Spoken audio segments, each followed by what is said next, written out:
Hi, it is Chanda Sparkles, and we are doing the live stream tonight, talking about the Pisces new moon, the sun entering Pisces. But before he enters she enters Pisces, she is going to square off with Saturn. I'm sorry, come together with Saturn. I'm a little thrown. I apologize if you guys got mixed up. I've got new software update, and it went out and it did a video to everybody twice, and I didn't want people confused, not able to load in the chat. We do this every single Tuesday night. I'm so glad to be back from my trip, giving you a nice little smudge there, and I'm smudging the table with some Palo Santo. It smells so wonderful. This is the week where we're calling in the dragons. That's right, call in the dragons, because these are extreme times. This is an extreme event happening this week, with the Cazimi happening between the Sun and Saturn on Thursday. We have Venus and Neptune coming together this week in a beautiful, loving, mystical, but yet illusionist type love fest of their own. By the way, happy V-Day. It is Love Fest Day. If you participate in that holiday, happy Love Fest Day to you. That's basically what I do. We have a lot going on. Okay, there is so much in the astrology, and we're going to go over the full chart of the Piscean new moon that is happening next, either late Sunday night or Monday for different people. It depends on your time zone. We're also going to go over the week ahead astrology, okay? And then once we get done with that, we're going to go through and do the cards for all the elements. If you're new to this channel or new to this page, thank you. As of today, it's been 2 years that I've been broadcasting on YouTube out of this studio. So really the launch of these lives happened 2 years ago today, but it didn't happen with me by myself. It happened with Todd Medina of Sology. And I just love that brother so much. He and lovely Morgan came to stay with me for about a week, broadcasted Sology out of this exact studio. He basically christened the studio with his loving and beautiful energy. So I will always be eternally grateful to that. So with that said, we have a lot to cover tonight. You know, solar flares have been intense. So many solar flares. So I do apologize. I had to kill the other live streams because I had 2 going in on all of the different platforms. So I needed to go and get rid of those. But now we're on track. Now we can talk about the astrology energies, the solar energies, just the energies of the planet and everything that is happening. I would like to begin definitely with my most heartfelt, positive information that has come through. The positive is, you know, my guides have been bouncing in and out on this, we're just going to call all the tragedies around the world, because there's so many that are happening, and it's like you hear about a new one, it seems like every day almost, right? Of course, Syria and Turkey, you know, the train derailments, so many train derailments. It's not just the one in Ohio. There was one in Georgia. I believe one was in, I want to say Pennsylvania. I'm not 1,000% sure. I could be wrong on that one, but there was many. And, you know, the floods, the earthquakes, volcanoes erupting around the world. I mean, there's a lot going on. Y'all knew this was coming. This is Uranus in Taurus on the world point. Okay, there's a degree where he is at conjunct to the world point. Uranus shakes things up and breaks things down in order to break us through. So we're going to talk a little bit about the fact why I'm calling this week Quantum Catapult Week. This is the Quantum Catapult Week, okay? I don't see any slowdown in this astrology. Definitely. For many months.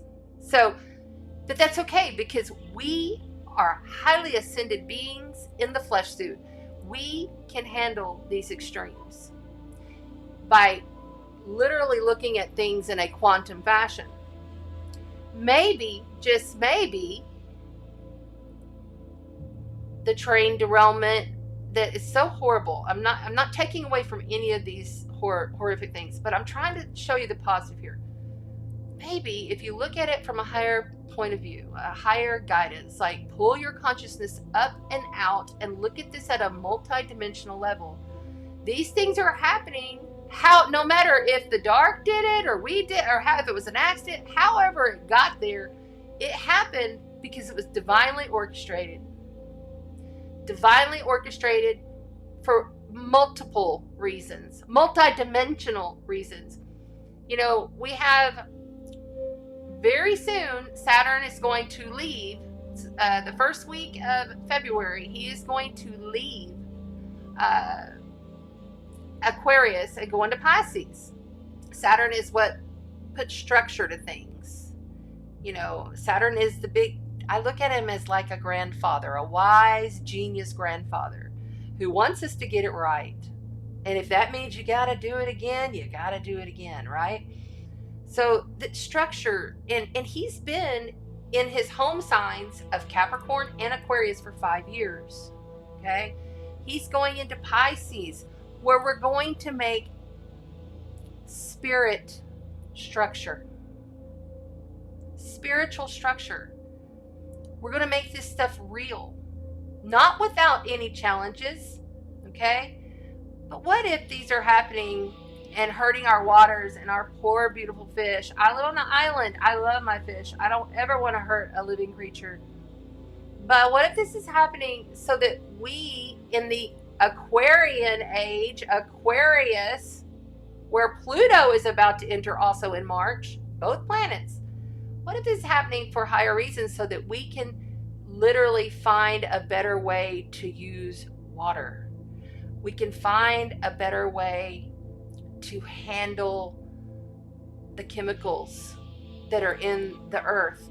There needs to be a revolutionary. There needs to be an uprising in order to push on through, to get to the breakthrough moment.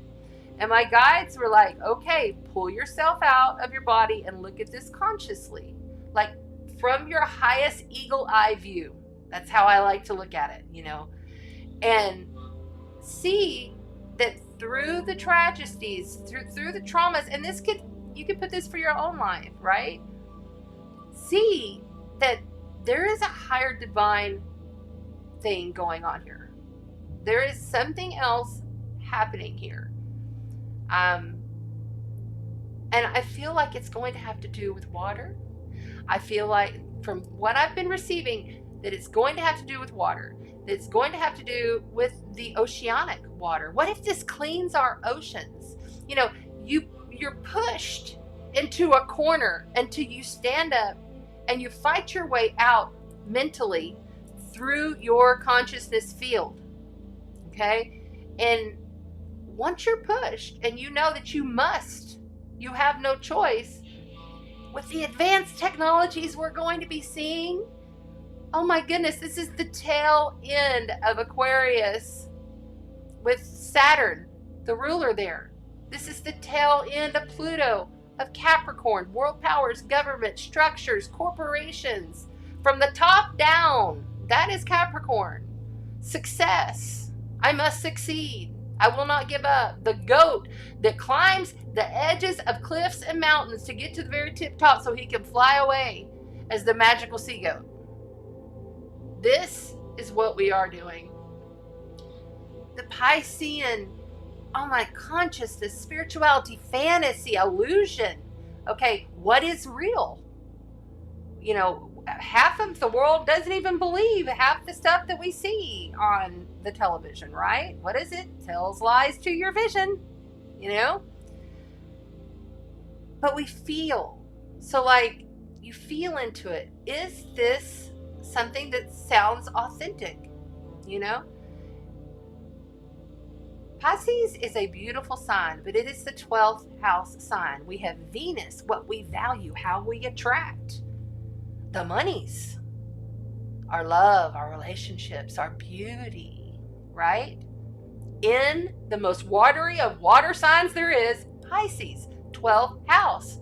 We're talking cosmic waters. What if we are being pushed to find cosmic waters? And when I say cosmic waters, I mean the etherical waters. We must see these events as a much higher consciousness being that we are. We all are. We're just remembering. It's like the mermaid, you know. People think they're mythical, but in another incarnation, we were mermaids. In other incarnations, we were the dragons, or we were the dragon riders, right? And because time is all now, this is just linear here, that's already happened. And I believe there's going to have something to do with the water that comes from this. I'm not like trying to be a predicted whatever, but this is what I've been receiving when I really tapped into this, especially the train derailment. It's something is going to, some kind of advanced technology.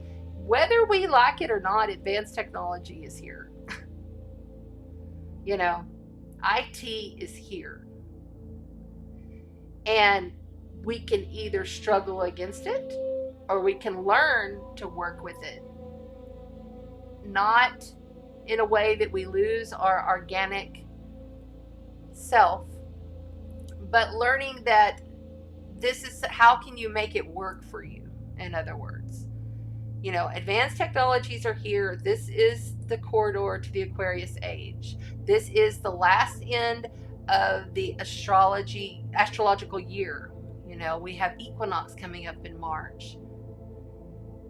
This is the time for us to really be getting our ducks in a row and really taking our patience in flow with it.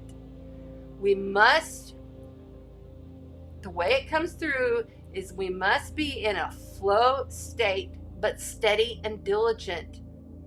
We can't, this is not a time, even though many people are going to want to with all these solar flares. We had over 100 solar flares, M flares, X flares, C flares in the past 7 days. This is liquid plasma light that is igniting the crystalline body that which you are. It's igniting cellular structures so that you remember. Remember, we're going in flow in a spiral, right? We're going straight up. That's how it works. Where are you on the consciousness scale? Now, with all of that said, I'm not going to blow smoke up your butt. You know, I'm not going to sit here and tell you that this is going to be easy, because it's not. You know, I heard a couple of astrologers say that this is the most beautiful Piscean new moon ever. And I'm like, it's in a T-square to Black Moon Lilith and Saturn. You know, there's some, it's a super moon. So therefore, it's even going to more so come in with the energy. Okay? Now, you can make it what you want to make it. You certainly can, because you can program your own reality as so you choose. You choose what you view, what you see, what you take in. That's your choice. But, I mean, I just can't not feel so wow. But then I also think, is this happening for a higher purpose? In order to push humanity, because it's going to happen fast. These advanced technologies are really here, and they're going to come at us a lot quicker than I think a lot of people are even ready for. I'm with you. I mean, I couldn't believe I came back and my eCam software was updated to 4.0, which is amazing, but it's all this new stuff, and I'm like, oh, I don't know all this, right?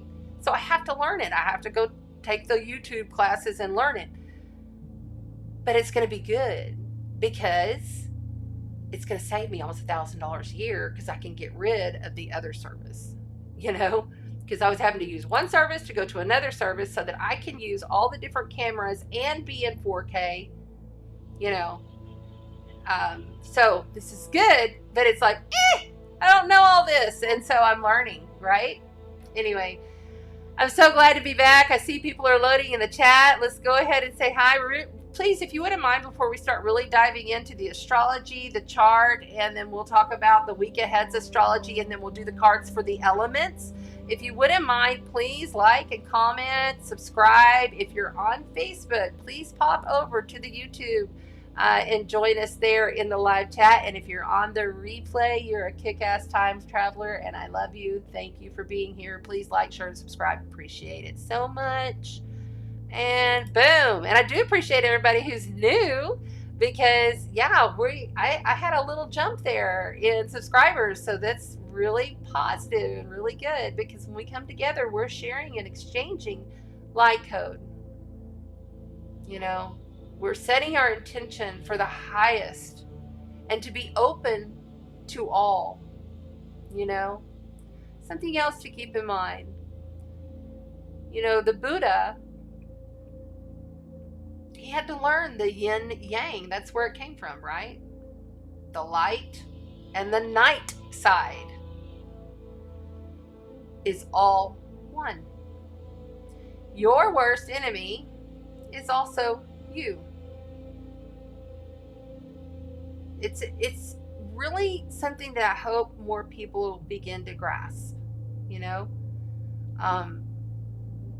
And I'm not perfect either. I fall into the traps that I set for myself because it's all me. But, you know, that's also part of being human. You know, we came here to be human and to experience all that humanity has to offer on the widest scale of emotions and extremes. So, yay, I see Erin is here. Thank you, Erin, for being here. Yes, yes, yes. Some technical issues. I am so sorry. I was like, ah. Hi, Renee. Renee's here. Thank you for sharing out the link. Yeah, guys, please share the link on Facebook. If you happen to be on Facebook, share it out for me. Yes, yes, yes. And Prince, Sareen, hello, hello. Hi, how are you? Thank you for being here. And Erin, hi, Erin. So cool. So glad. And I guess we are on Facebook because Erin has proven that. Very good. And Amanda, hi, Amanda. Yes, cool. Okay, I see a few more. Awesome, guys. Well, let's get started since I'm already starting here late. That was a little bit frustrating, to say the least. But it's going to be so good because it's going to save me some money once I learn how to use the new software, the updated 4.0. All right. So, hi. Just remember, if you're on Facebook, I'd love you to come over to YouTube. Then I know who you are because your name just comes up like that. Okay? All right. So let's go ahead and jump into this degree placement for this chart and go over the chart. And then I will look at the week ahead and kind of break down day to day. Okay? And then after that, we'll do cards.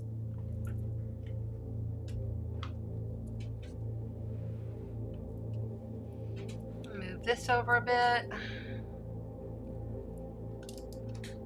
Is my sound good? Because I had to change the whole sound setup, everything I had to change it all. If my sound sounds too loud, please let me know. Or if it sounds too low, I'd appreciate it if one of the mods would tell me in the chat. And we did do a smudge blessing, and all the cards have always been shuffled, smudged, and cleansed. Got some new cool cards tonight. And you know I had to bring out the dragons. I had to. And just for you, Erin, there's the wheel spin. I didn't do it so good. Hold on. I'll do this for Erin. He likes it. So yes, look at this. Okay, so look, just have a look at this. I'm going to pull it up just a little bit. So we have Saturn about to be in Pisces with the Sun, okay? About to be in Pisces. Mercury in Aquarius. Pluto about to be in Aquarius. Venus is conjunct Neptune. The moon, this is Piscean moon happening next Sunday, Monday. All in Pisces. So there's lots of big moves happening. We have the north and the south node. getting very close. They're at 7, I think it is, 7 or 6 degrees. Getting close to go ahead and move on in for 18 months, okay? That's an 18-month cycle. We're closing an 18-month cycle. There's lots of cycles that are closing, okay? So many cycles closing. Mars is in Gemini, but he is still out of bounds, okay? He's not, and when they're out of bounds, sometimes your ego, and plus, he's not quite out of shadow. I believe it's next week he comes out of shadow. Black Moon Lilith is up there in Leo, squaring everything. Squaring the Scorpio and South Node and the North Node. And then, you know, over here, he's going to be squaring Uranus. So it's, or she's going to be squaring Uranus, which puts an edge to this moon. So we'll explain it. I'll explain it what it means. Let's get moving. Sounds good to me on the phone, not sure on the desktop. Okay, cool. Thank you. Very good. That's right. All right, so now we're going to do the chart, and then we'll do the week ahead through the calendar. Okay. And I'm going to clear this space.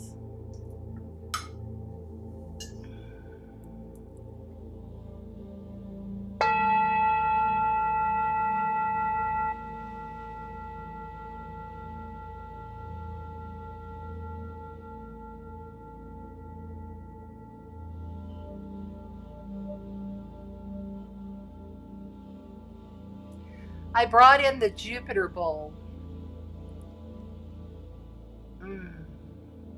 I think this is my favorite bowl.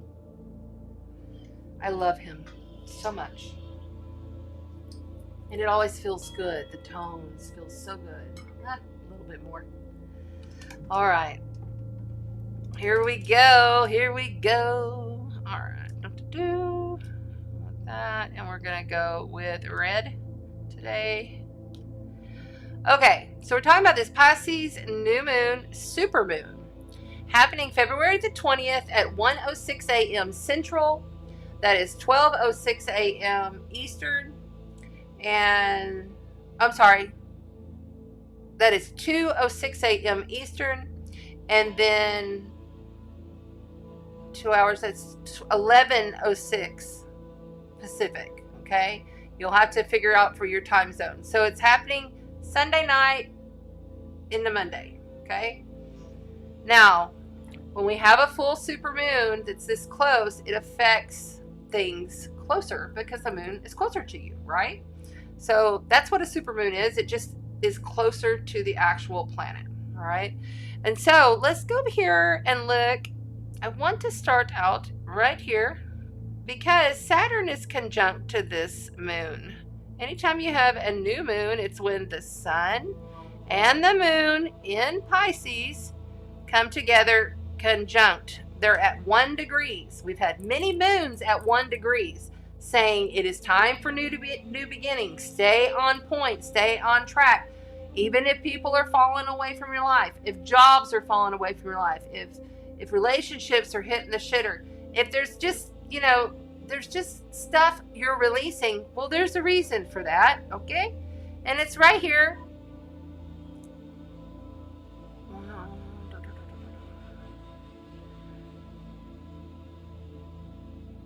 In Scorpio, okay? This is T-squaring. Do you see here? North and south node of the moon. The north and south node, if you don't know, are the conscious collective flow of how the entire world manages itself, what it loses and what it gains. It's the south node is the past. The north node is the future, okay? And it's T-square to this moon, okay? T-squares are challenging, fated, karmic. You know, it's not an easy, but we get the most growth with squares and oppositions and conjunctions. You know, the sextile, yes, if you take action, you get good gifts come in. The trine is always just like it falls in your lap and everything goes great. But if everything falls in your lap and everything goes great, it's not going to push you to move, to grow, to expand, to become better. And that is why we're here. We didn't come here just to have a happy-go-lucky, joyful life 24/7. If you're a light worker, starseed, I mean, even, the fillers, they have to go through their own traumas as well. But we're all one consciousness. Understanding how to integrate the extremes from the highest to high to lowest to low. Saturn, yes, Saturn is in Aquarius right there, okay? But Saturn is still very close. It's 3 degrees off, less than 3 degrees off, okay?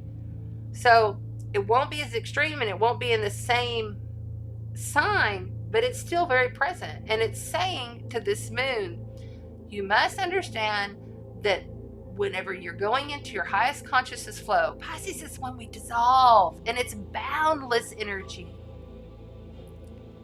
Pisces is also insane asylums, y'all.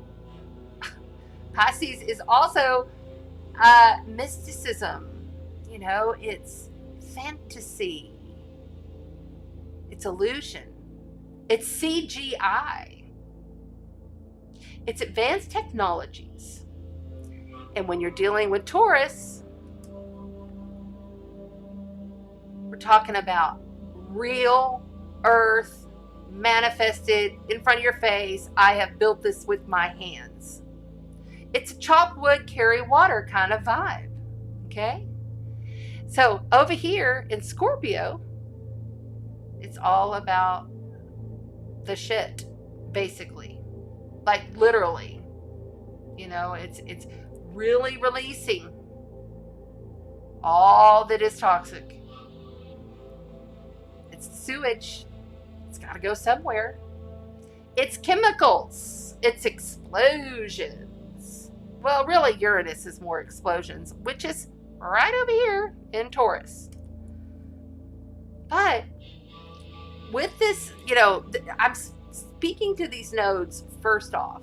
There's other things that I'm going to bring in. The nodes are so important in soul evolutionary astrology. Not all astrologers even use the nodes. It's the head and the ass tail of the dragon. Rahu is the north node. Ketu is the south node. And the north node says, I want nice things. I want it simple. Give me some good foods. How is our agriculture? How is our agriculture going to be after there's been chemicals blown up all over Ohio? Those poor people. Like literally, I'd give them a room if I knew. I'd be like, you can come stay here. I have a spare bed. Because it's just horrible that happened. But remember, because we have Neptune and Venus right here. There's Neptune and there's Venus. Neptune is the ruler of Pisces, okay? Venus is the ruler of Taurus, right there. They're called the dispositor, okay? It's like this planet is pushing this energy that it is in control of. And Neptune conjunct Venus is it's very loving. It can be very romantic, sexy, glamorous, it's a beautiful aspect. Don't get me wrong. Thank goodness we have that during this moon. But it's also what is real. And what do I value? Do I even value anything here? Are these advanced technologies really going to come in and take over my body?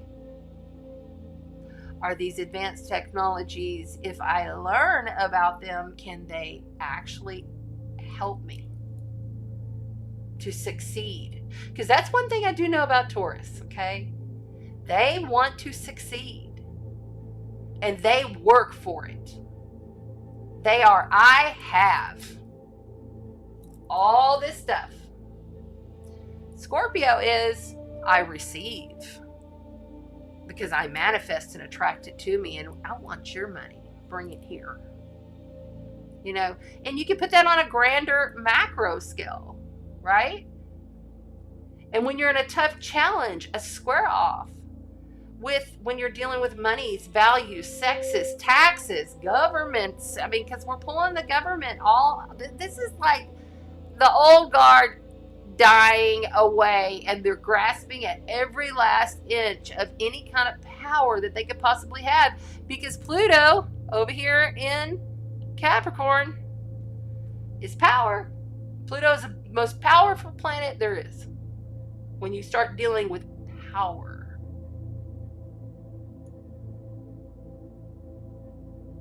And when it's there at 29 degrees, the anaretic degree, the last degree of the zodiac, and it's going to be there all year, mind you. It's going to come. I mean, I say it's going to move over to 0 degrees. It's not even going to go to 1 degree, okay? And then it's going to come back in retrograde back to 29 degrees. And then finally it'll move on out at the beginning of next year, and it'll go on its way. But this is intense extremes for the year. And we haven't even got to March equinox yet. But it's also amazing awakenings. It's really actually changing our physicality, our mental body, our spiritual body, our emotional body. It really is like literally we are taking on more photonic light than ever before. And there are so many more people awakening. 10 years ago, I never heard about people even curious about an awakening or ascension process, you know?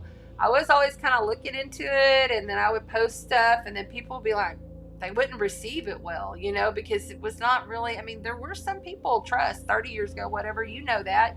You're smart, you know this. But we are really at that time when more and more people are being pushed to awaken. You must go through some kind of tragedy to understand and open to the fact that, I mean, just the Super Bowl. Like, I don't ever watch Super Bowl. I don't ever watch the television much other than just like my little shows. And I don't even, like, I have no cable, okay? But I do watch, you know, a Netflix show. I don't even have Netflix. Got rid of that too. Anyway, I rarely do, but when I do, it's like some Western or some Viking show or something like that, because I have lives there. But like that Super Bowl thing, you know, I had a conversation with somebody about how you do realize that they're doing like really dark rituals during that halftime show.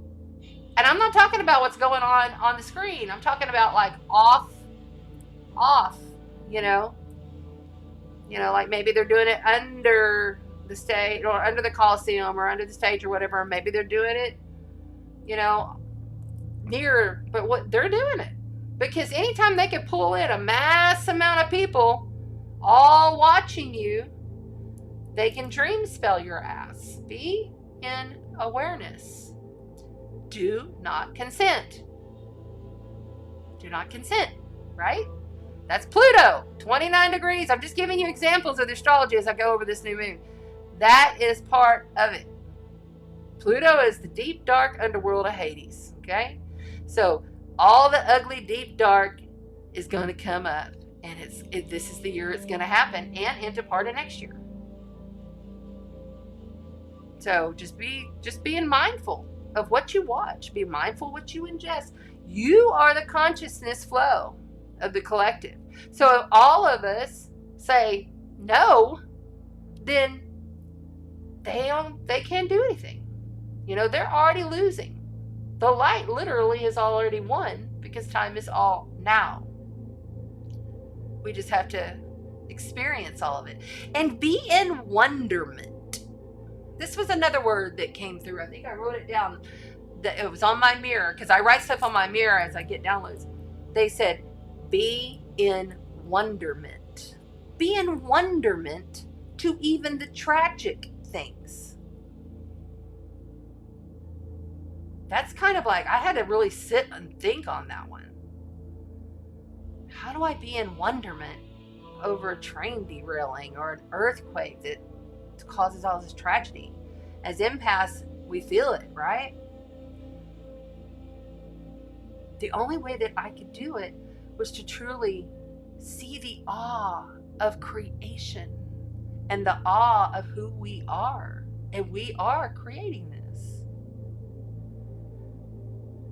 Really understanding that every single thing, even the air that's going in and out of our mouths, is us on a quantum, multidimensional level. This is how we learn to heal, just like Joe Dispenza. You know, if you haven't heard of Joe Dispenza, go get one of his books, or he's got tons of videos on YouTube. Becoming Supernatural is one of my favorite books of all time. So anyway, we'll get back to the chart. I knew this was going to be kind of a little bit all over the place because my fifth house, well, part of my fifth house is Pisces, and it's being ignited by Venus and Neptune. So, and I've got Jupiter all up in there, you know, right? He's not far off. As you can see, here's Jupiter in Aries, conjunct Chiron, okay? So there's Jupiter at 9 degrees, and there's Chiron at 13 degrees. 29, so that these two, even they're off sign, you know, this is Venus in Pisces, this is Jupiter in Aries. Venus is coming up. Venus is coming up right up on Jupiter, and then Venus is going to conjunct Jupiter, and that is going to be amazing. Beautiful expansion, magnification, coming into form, taking control, being the CEO of our life, being the emperor of our life, the empress, okay? Birthing. You may feel tired. You may feel like you can't go on, but that isn't true. That's your ego. Your highest consciousness is saying, hey, you can do anything that you put your mind to. Steady she goes. It doesn't have to be, and it's not a sprint. This is not a sprint, right? This is a long race. And it doesn't have to be done. Like, I'll give you an example for me. I normally do a solstice, or not, an equinox event, but I'm not doing it this year like that because I found out and made the decision and got it approved that Landon is leaving that facility. My son. If you're new, I have a son who's battled drug addiction for 10 years and had a insane life. But he's doing much better now, and he's going to move here on the 28th, and that's going to require me to do quite a bit more to get him settled in and everything. And I was just like, you know what, I'm not feeling it. So what I'm going to do is I'm going to do an equinox right here. So watch for the event. We'll do a spring equinox event right here online, but in person, nah, not this time. I'm not feeling it, and I know this extreme like March astrology energy, and I'm not gonna even like don't push yourself into something. Don't overload your plate right now, you know, and don't expect other people to do it either. Don't pressure people into doing things that they don't want to do, because it's never good, you know. It just isn't. So be the phoenix that has already risen. That comet that came through, okay? That green comet, expanding heart awareness. It was most unique, you know, everybody's read about it. It cut off, and then it like reached for the sun as it was going past the sun, and then when it got down on the first and second, it got real close to Earth, it started to disintegrate, because that often happens when it leaves the sun. That comet, we won't ever see that again. And even if you didn't see it, the point of it being there, understand, that's the phoenix rising. The phoenix has risen. Yes, okay, the phoenix has risen. We're just all playing catch up. And technology is going to be a big thing coming. Water. And I'm not trying to be like political here, but watch the water. There's something with the water coming. Neptune in Pisces with Venus, and then very soon Saturn in Pisces. This is forming structure to water, to consciousness, to spirit, to how we manage drinking water and sparks. Could we use water for electricity, for energy? How will that be pushed? Will we end up with a lot of blackouts coming?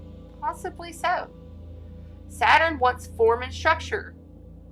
Pisces is boundless, and sometimes Pisces energy can be flighty, because they're very much, I call them, like, literally, they are spirit incarnate. So as you're moving through these energies, remember that everything happens in a divine order, right? Pull yourself out of what you're in. Like they say, be the observer. But literally, however you can envision it, you can't do spirituality wrong if it's coming from a love source, that which you are. Okay, let's see what else we got here. Oh, yes. Okay, so Uranus is also in a T-square. Okay, let me finish the T-square here. Hold on. This T-square is going down to this moon, and there's a T-square there. See that right there? That's the T-square from the nodes to the moon.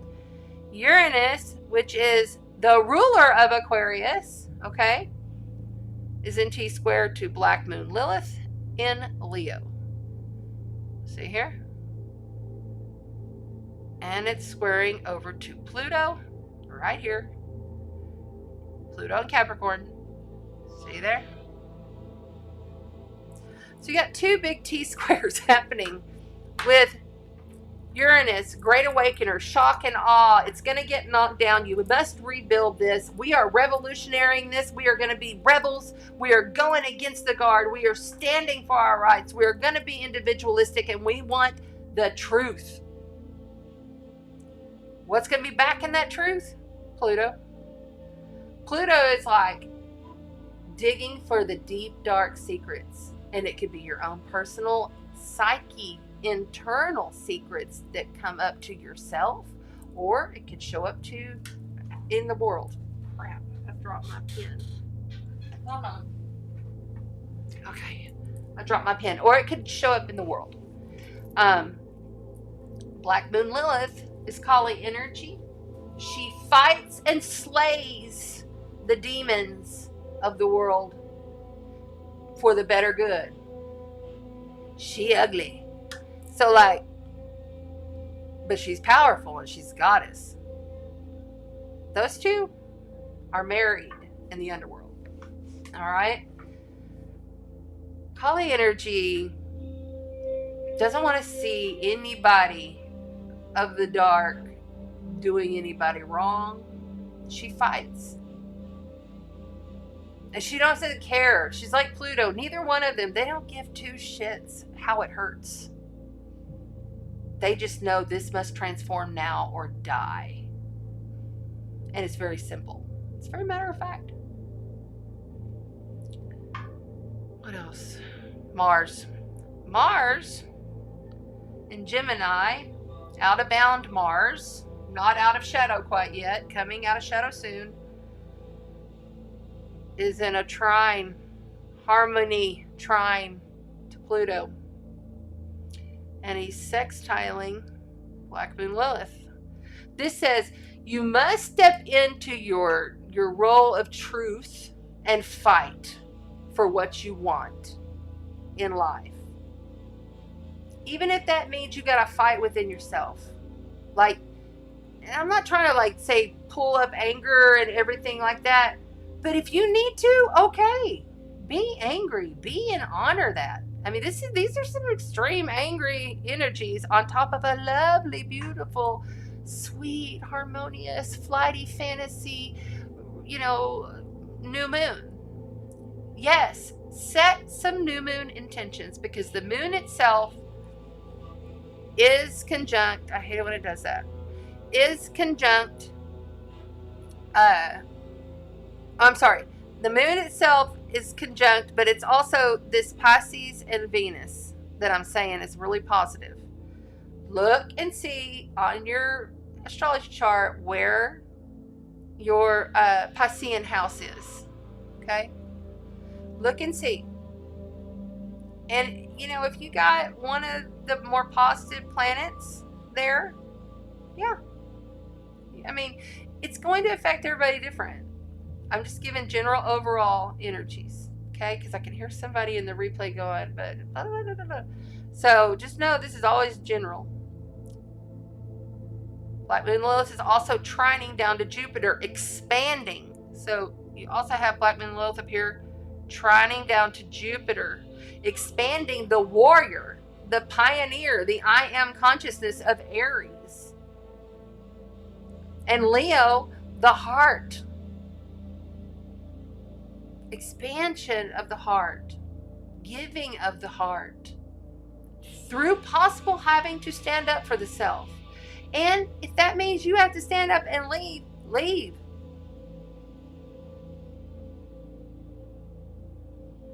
There's no getting around, you know, there's no getting around the negative and the dark shit anymore. It's here. It's staying. It's not going nowhere. You are the one that learns to manage it and balance it like the Buddha. Thank you. I'm going to go over some of my notes and some of my download channeled on here for the week ahead. Okay, so let me check the chat. Yes, yes, yes.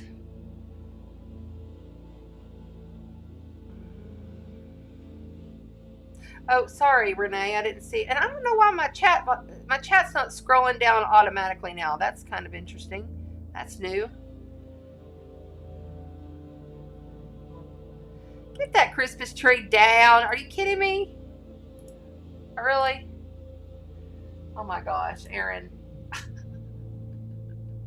Get the Christmas tree down, dude. Thank you, Deidre. Yeah, my son is coming home. He's been in sober living facility a year and 3 months now.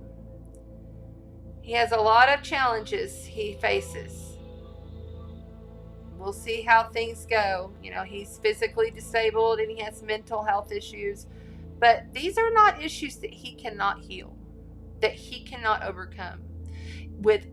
This is the conversation we had last night. I will be giving him sessions. The 12 will be working with him. He understands, you know, the language. You know, he's also been a seer since he was little. So, you know, he's my opposite. He's my only son, and he's been my greatest teacher. I promise you that. So I'm happy to have him home, but it will be an adjustment. We'll just see how it goes. Don't put the cart before the horse during these times. Don't look too far into the future. Even though Aquarius is future forward and Pluto is moving into Aquarius, and these are, you know, last tail end degrees of Aquarius this week until the sun enters Pisces. It's really important to realize that when we start hitting these degrees, it's worldly. You're involving the collective. The last tail end of the degrees are always about stuff showing up in the world. So, okay. Oh, that's funny. Yeah, I got some cosmic scribbles going on with the chart. Hi, Kat. Thanks for being here. Yeah. Cool. Happy Love Fest Day, everybody. Awesome. There we go. I don't know how many platforms I went to, but we'll just see. All right, so I'm going to move this on out of the way. We're going to look at this calendar ahead and look at my notes from the week past download. I'm going to set this over here. Okay.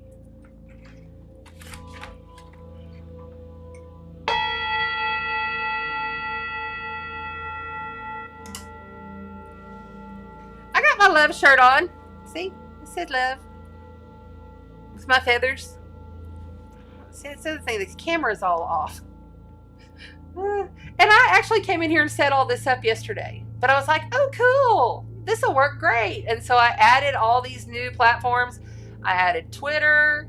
What else? I can't remember how many. Because I can add more now directly. But we'll see. We'll just see what happens. You know, I don't know. Okay.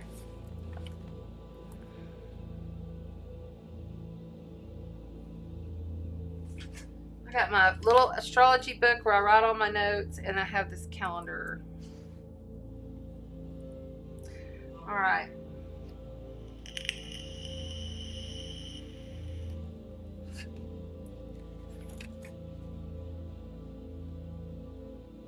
All right. So today, Tuesday, what is it, 14th? I'm on the wrong page.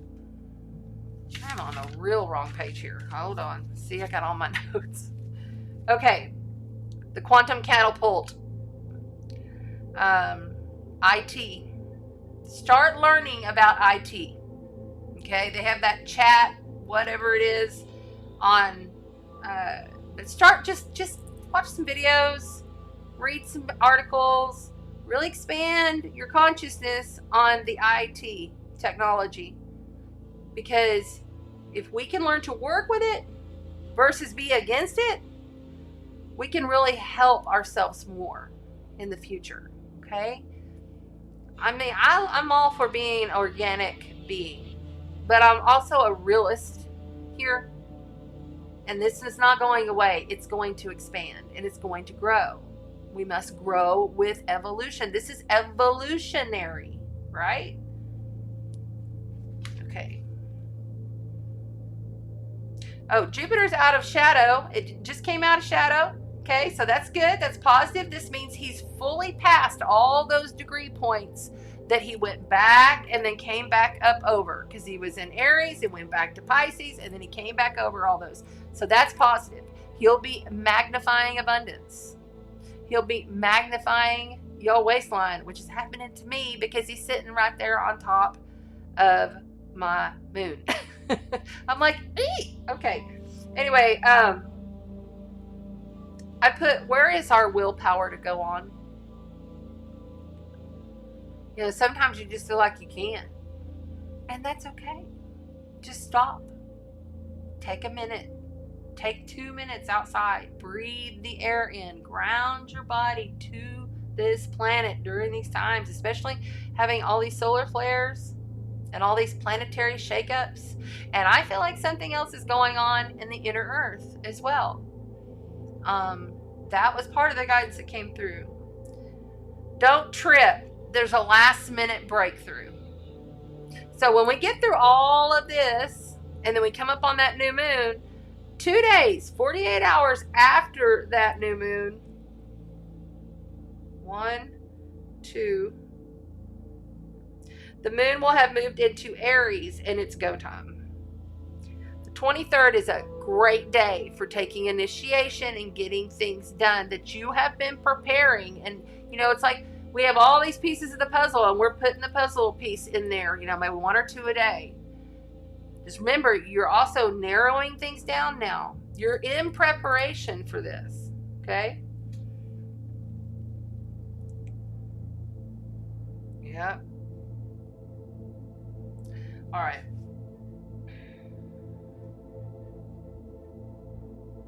I don't know if you were on my Facebook. I think I did it on the YouTube too, but I did a post about with like a flower, because that was the vision that I received, was a flower going through the sidewalk in a metropolitan area.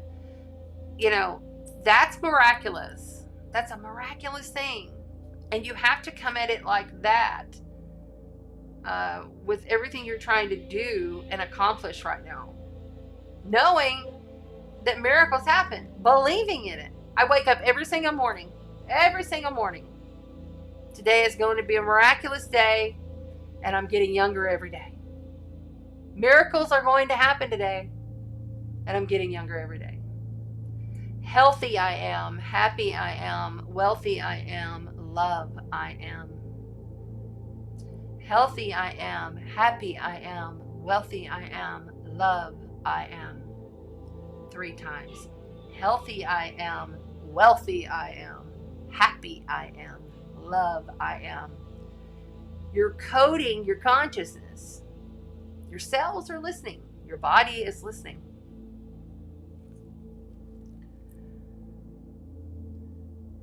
Mercury is square the nodes today. So we may have had some, Mercury being in now newly fresh in Aquarius, scoring in the north and the south karmic nodes of fate on this day, with the moon in Sagittarius being opposite Mars. This is an energy that, and it's happening right now, literally as we speak. This is an energy of aggression, aggressive words, aggressive communication, and people not really coming forth with what need be said. That's why I said Valentine's Day, really there's a lot of different, I'm not going to go over one, but today was not the best day for you to go out on your Valentine's Day night. The best day would be tomorrow, because Venus is an exact conjunction, coming together, having a loving, beautiful conversation with Neptune in Pisces. That is your love fest day. The Earth is opposite Saturn that day. Okay? So you have the Earth saying, bring structure and form to what you love and value. Moon still carries on to Sagittarius tomorrow. I put, we are the divine delegates placed here for a reason. We are the divine delegates placed here for a reason.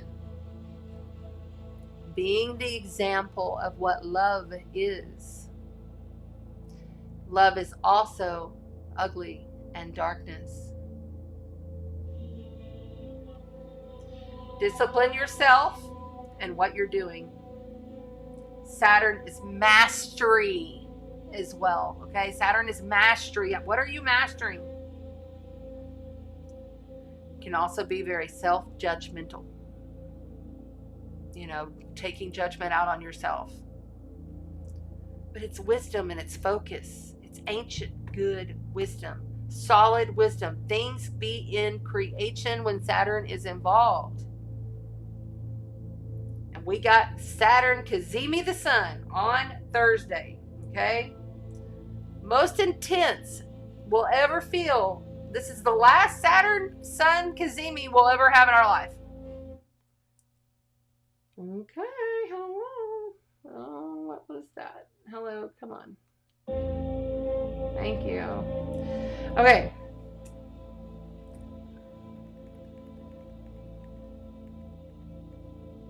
You got to go all in. You have to put everything all in this week. And how are we processing the emotional intensity? Are you doing your spiritual hygiene in the morning? Are you doing something spiritual? Are you really being in that mode of, I am a creator? I am a creator. I create through highest flow of source, through the consciousness, through God. Your emotional awareness. That's the key. That's the deep hidden key. The void that we must get to before we step into our day. At night, in the morning, so important to set your day to love. This is my channel. It's just like when you set your channel, your radio channel or whatever. Set your channel to love for the day. Being quantum in the love space. This is, this one world, I wrote, one world consciousness is here and it's showing up this week. Rebellion and revolutionary. Don't be isolated. Don't think you can just hide from it. Outside of the norm in your community. You got to do things different than you were doing. This is the last degrees of Aquarius this week.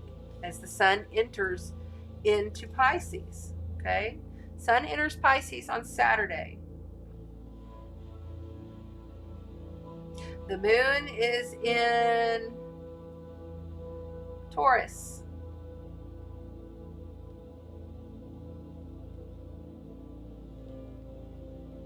No, I'm sorry. My bad. I'm looking at the wrong thing. That's why I don't look at this one, because it's too little.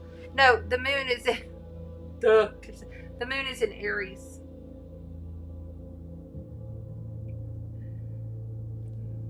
After this new moon, the moon moves into Aries. And then also Venus. That's what I was looking for.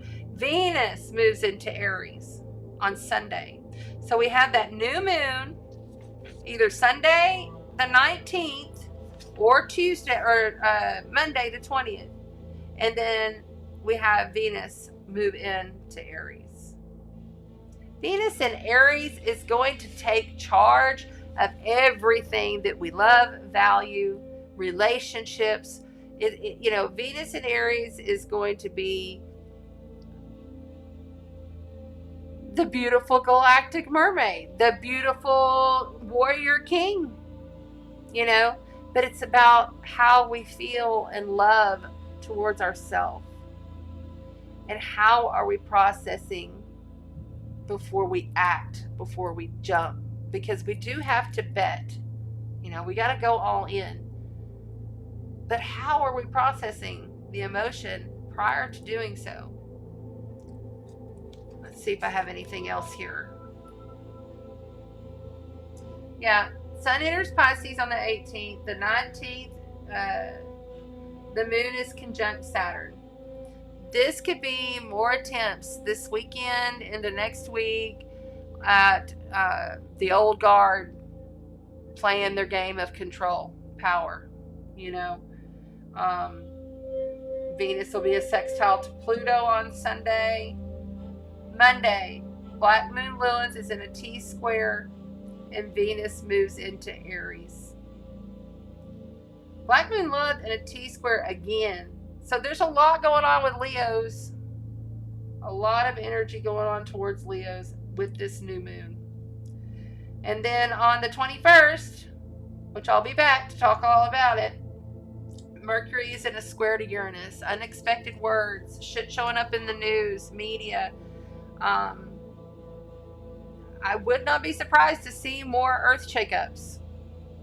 And waves of water somewhere. Something going on with the water during this period. And when I say during this period, definitely up into the equinox. Shakeups. Big time. Lots of cycles ending. Lots of cycles beginning. Death and rebirth. This is the year that we will see more deaths than we ever have. Because of the South Node in Scorpio being there. That's just how it reads. And remember, death isn't the end. There's so much more. Okay, that is it, guys. I am going to switch on over to the cards and I guess I can get this off of here now. Awesome. Looks like we're losing. Oh no, I'm not losing. See, that's the thing, is this now the chat doesn't go down. I have to go find you. All right.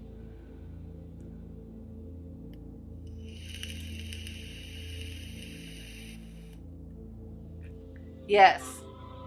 Renee is right. It's an opportunity for us to let go of expectations. I love that. Love it. Okay, so what are we doing first? The Spirit DJ wanted a song change.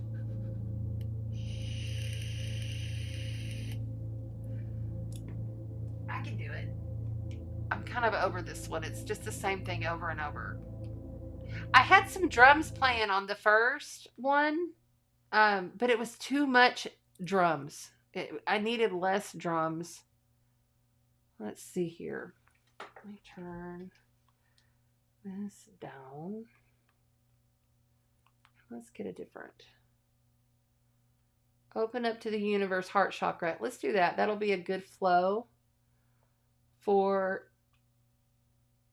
the cards.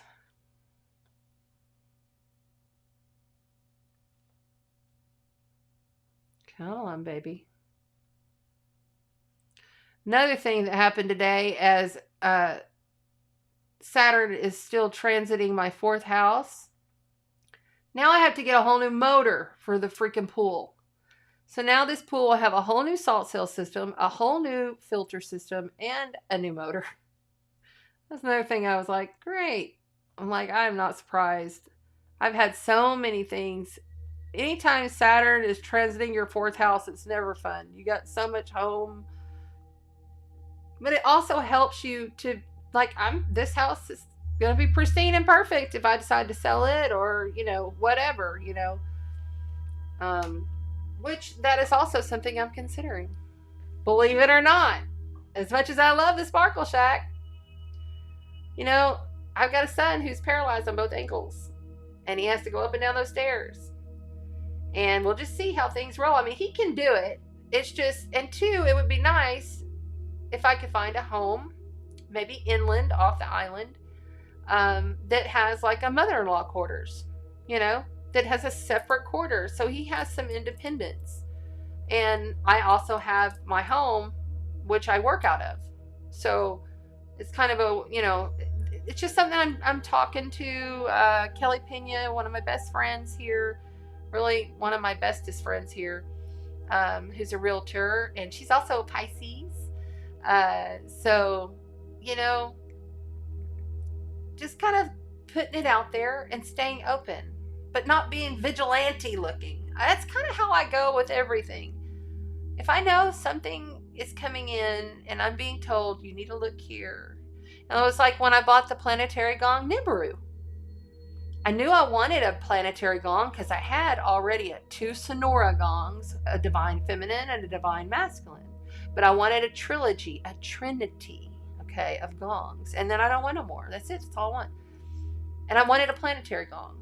And for about 3 months, I listened to all of them over and over, different ones, headphones, the whole thing. And I narrowed it down through my highest guidance and what they told me to get. And I ended up getting Nibiru. And I really, even on the last day, they said, wait until the end of the Black Friday sale. And I thought, why not just go ahead and get it? No, wait. And I did, because I listened to my internal compass. I listen when they speak. I listen.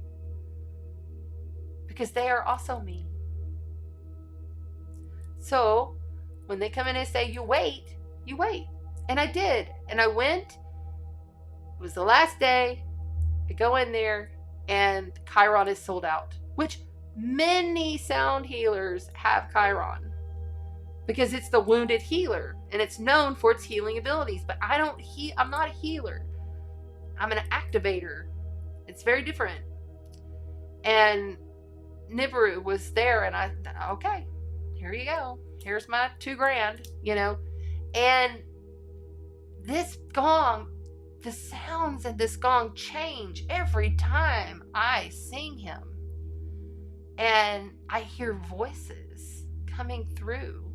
Some in light language, some in just like regular tones that are, I just telepathically know what they're saying when I'm working with a client. It's really amazing.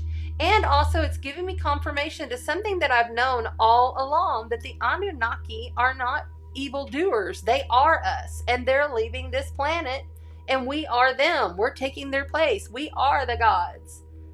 And I never, every time somebody said, that Anunnaki and Thoth, it's all bad, always had this cringe. Like, no, it's not. That's also been an illusion that has been placed upon humanity. And Nibiru is there. It's just either A, they're not telling us about it, or B, because I can feel it. I feel into these planets, and I know it's there. And it's far out, but it's there. And so it's been the best experience for having my first planetary, and really only planetary gong that I plan to get, because he heals the broken consciousness. This is what he told me, within the first 2 weeks that I was using. I'm here to heal the broken pieces of the consciousness. Heal the broken. Heal the shadow. And I love him. So anyway, I don't know I got off on that, but for some reason maybe somebody wanted to hear that story. you never know what you are capable of until you open up to be an allowance to receive it and follow your inner guidance. If your inner guidance says, go do this, blah, blah, blah, blah, go do it. You never know what's going to happen there. But if you don't, you're just like, oh, I don't want to. Nothing's going to happen. This is the time of tribe and community. We're still in Aquarius. This weekend, we have Zena's birthday. One of my beautiful earth activators, my beautiful sister and client. So we're going to have a drum circle for her birthday on the beach. It'll be great, you know? But it's not like I'm working. It's just a little community fun thing to celebrate her birthday, you know, with all of her closest. And real excited to do this and be out in community with people that I don't know. I'm not going to know all these people that are there, you know? And that's a little out of my comfort zone because I'll be honest, I am very strong Scorpio. I stay at home a lot because this is where I work. This is where my comfort space is. And I've worked really hard and I really like it. But I have to step out into the community, doing more, you know? So I'm excited about that. Anyway, okay, so let's get on with the card. Sorry, I'm just full of words tonight. It's because Mercury, Aquarius, I don't think Mercury's quite left my third house yet. Yeah, not quite yet. So my mouth is going to run a little more.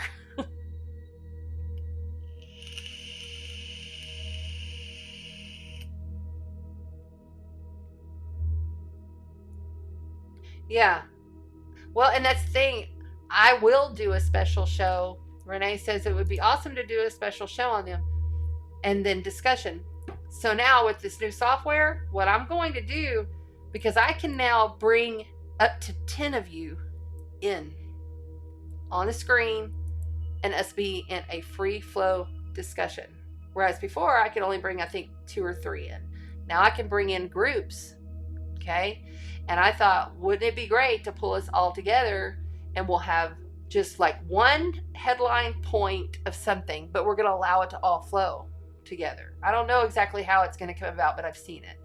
And we may even do that for Equinox so that we can all kind of come together, do a little ritual, and then have a discussion that's light codes. We're exchanging light codes.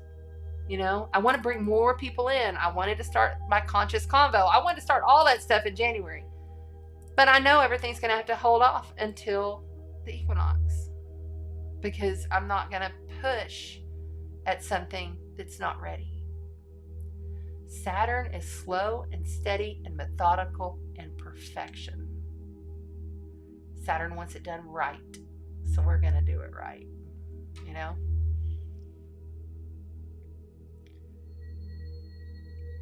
Yes, ma'am, it is. Yes, ma'am, it is. How are you, my dear sister? I saw your beautiful ass out at the Mardi Gras. Oh my gosh, you guys look so hot. I can't do those things anymore. Just, it's not my, I love all the people there and everything, but I just can't. So I haven't had a drink in well over a year, and it just helps me to just kind of stay in my flow. Okay. Erin. Hi, Maria. There's Maria Morgan. How are you, my dear? I'm sorry if I missed you in the chat. I see a few more loading in. What? I'm just trying to see what we're on first. Air. Erin, is that right? We're on air. I gotcha. Renee says air first. Very good. Thank you. All right. So air it is.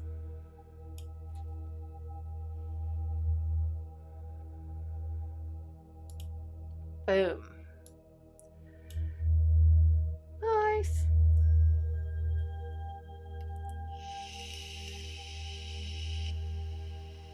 We didn't read the degree point, but what I'm going to do, since we're already kind of running late, is I'm going to go ahead and copy it, and I'll put it in a post on YouTube and Facebook. Sorry about that, but we need to move on, and I have something very special that I want to read. Okay, so this is one of our we're doing the archetypes. Okay, the archetypes deck from the Wild Unknown tonight is one of our decks. And This card, the King. Okay, see the sun with the solar flares, the cosmic plasma crystalline light. See it? And he's holding some kind of like gold bean or orb or something like that. And then he has his power center, the root, holding it up. This card fell out 3 different times because I started shuffling yesterday, got them out in the sun so they could charge. It fell out once when I was shuffling the first time, and I kind of looked at it. I was like, okay, that's cool. Put it back, put it in the sun, picked it up, and as I was walking, it dropped out onto the floor, only card. And I was like, okay, I got to read this. And so I read it, and then it did it again today. So we're reading this before we start cards tonight. So just have a little listen. It's not long. Let me get it.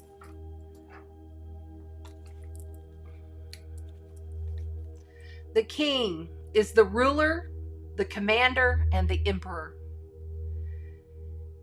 If our lives are imagined as a kingdom containing the entire spectrum of the human experience, the King presides over it all.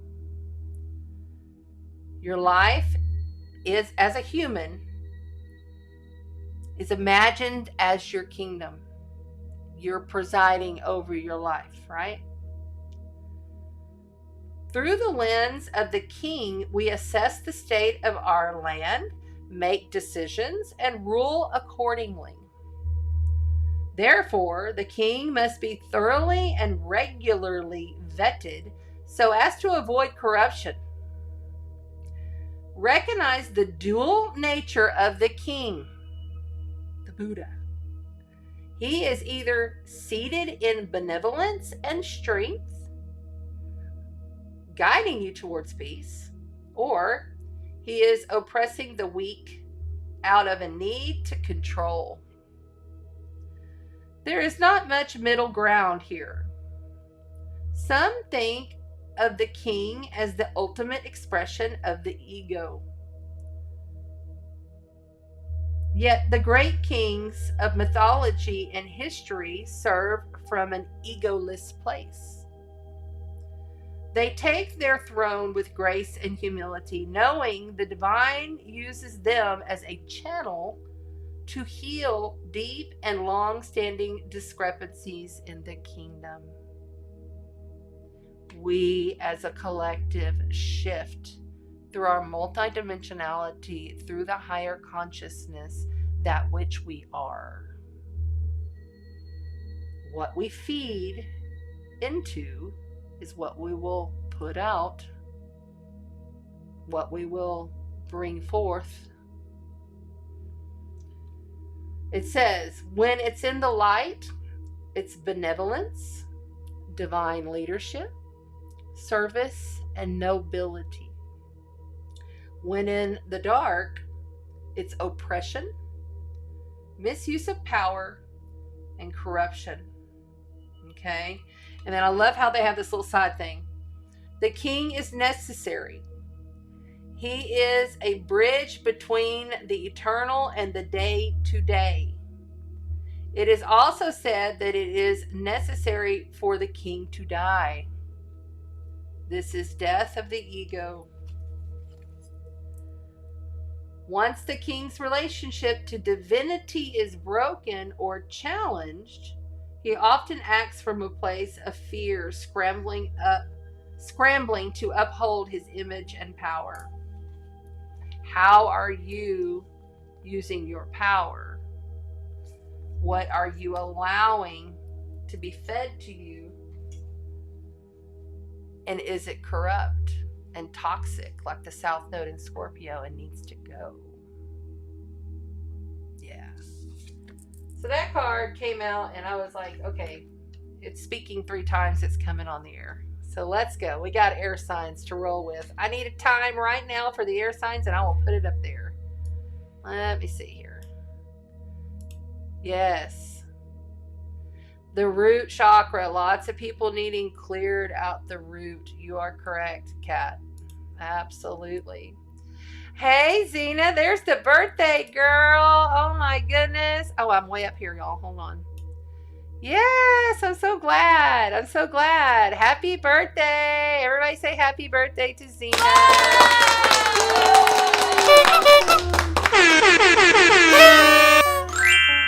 you go.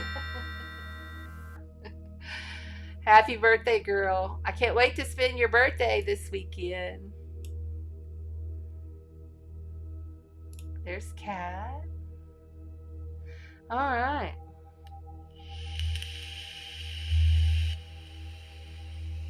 All right, let's go.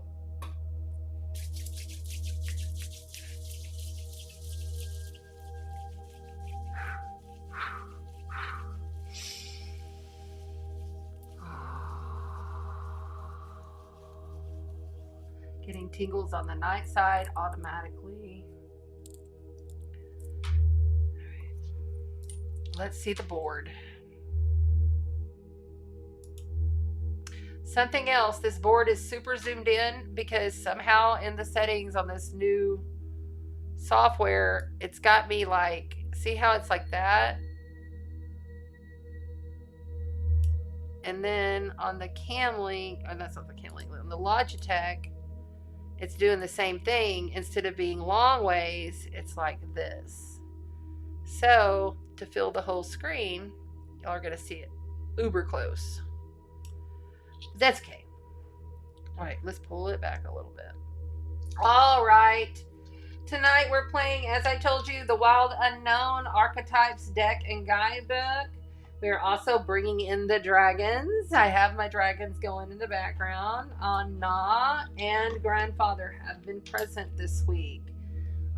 So we're going to play these cards with them. We also have the Astrology, Astro Star Codes deck, which I love. There's a lot of sacred geometry imprints into these cards. And then the Golden Art Nouveau, because this right here really tells me, I don't know, it's just, it tells me, I've always had really good reads with this. And it's beautiful. And it's, you know, based on the original Rider-Waite Tarot. So.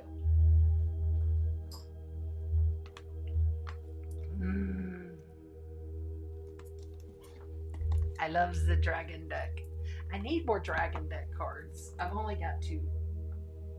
And one's an oracle. So it would be cool if I could find another dragon tarot. If you see a dragon tarot out there, send it to me. Because I want another one. All right, let's go. Let's go, let's go. Make sure that this is, I need to move this over. It kind of messed me up on all of my settings, but it's going to be good. Once I learn how to reset everything and get everything set with this new software. I mean, it's the same software. They just upgraded to 4.0, but it's going to be great. It's going to save me $1,000 a year. Hallelujah. The abundance came through, right? All right. A little sip of water.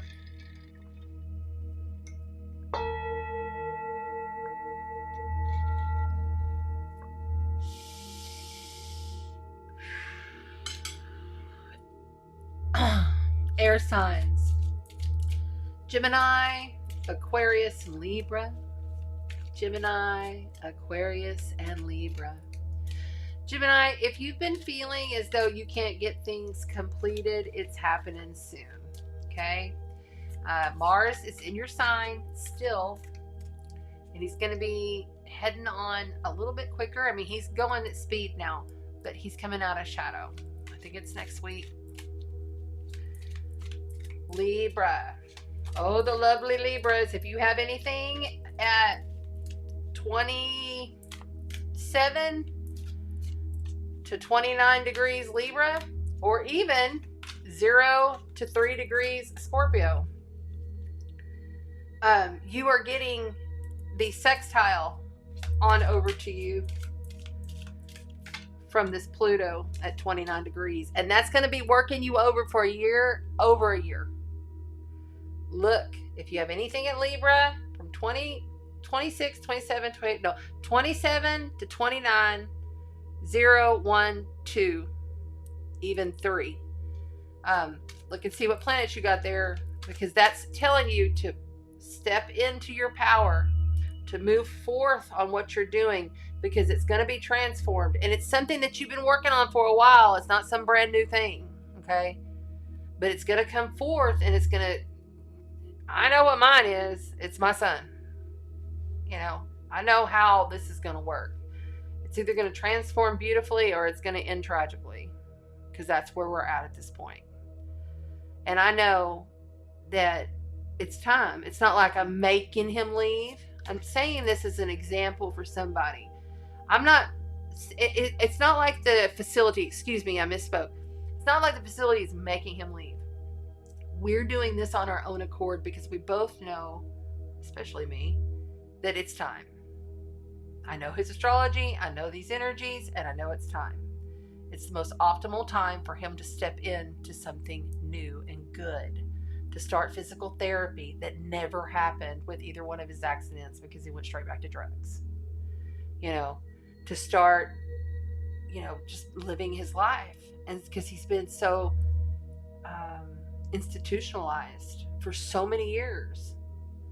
You know, this is not the first time that we've done this. So,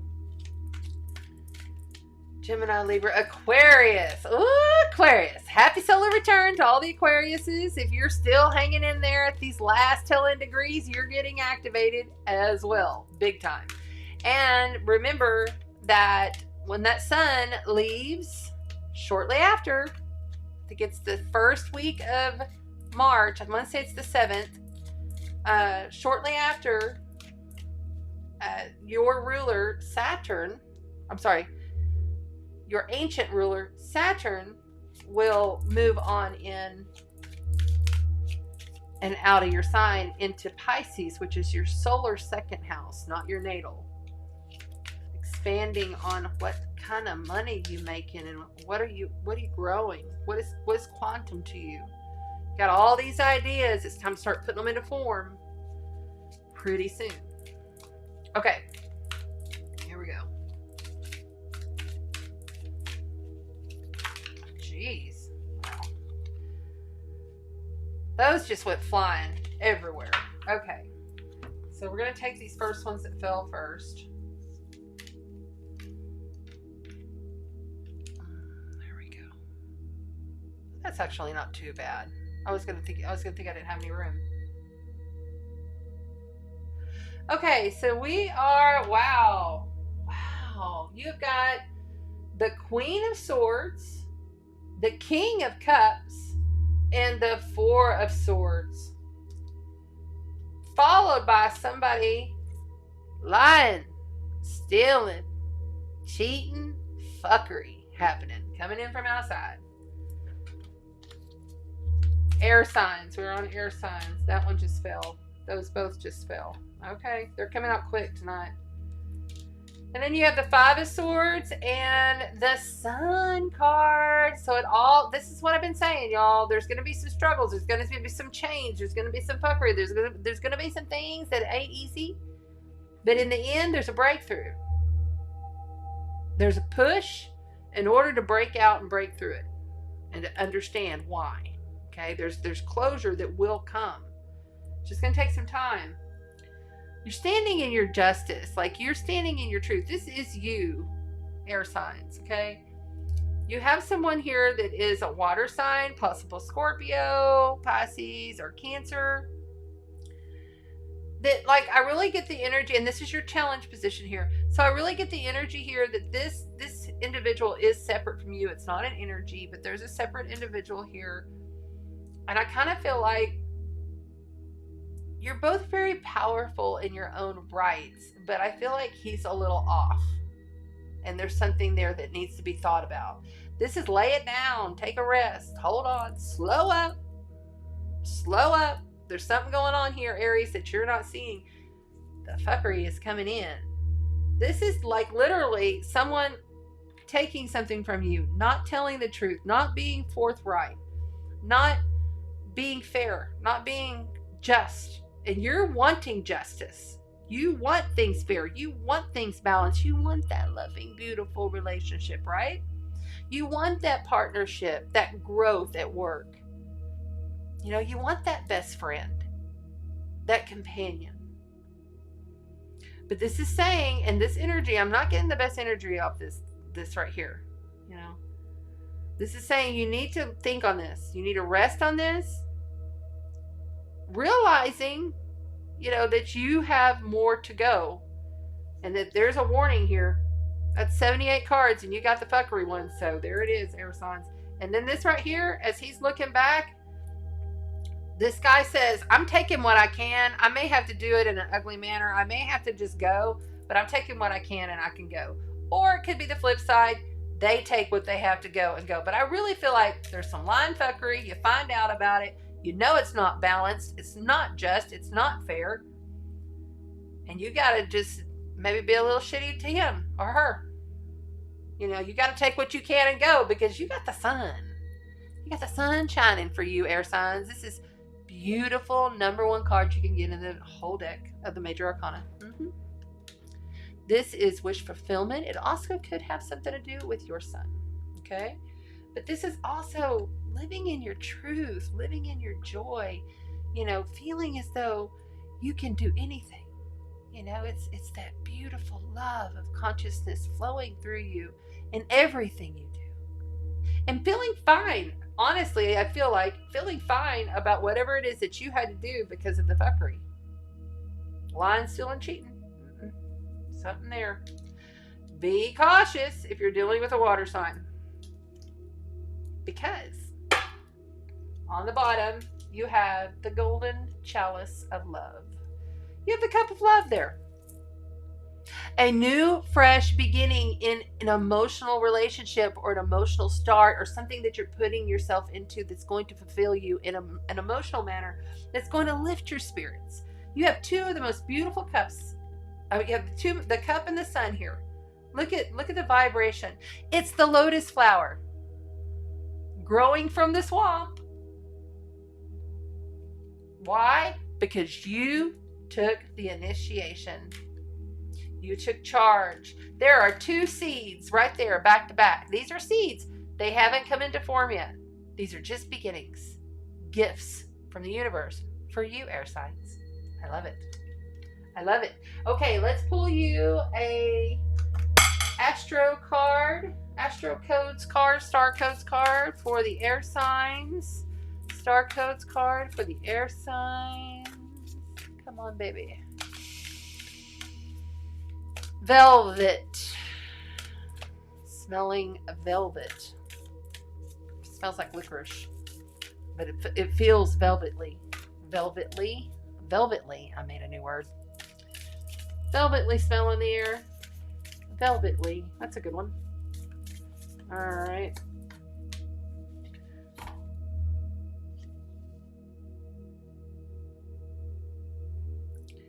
Your descendant. So your ascendant, whatever your ascendant is on your birth chart, the opposite is your descendant. Okay?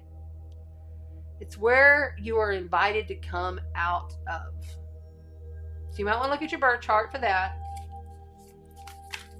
But don't allow someone to come in and descend upon you. That's kind of what I'm feeling. And look, Aquarius, for your collaboration. Make sure who you're collaborating with, that you take your time with that. Don't jump into something too quickly, because it could turn really ugly. And this is like kind of like the warning here. But you've got beauty on the way. One more.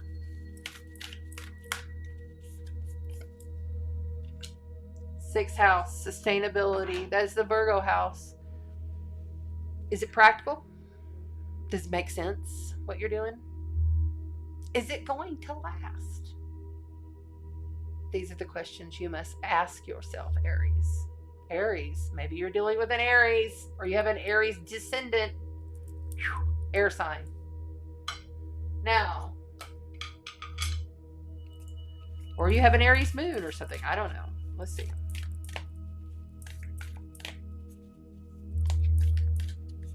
Right there. I'm only taking one of these.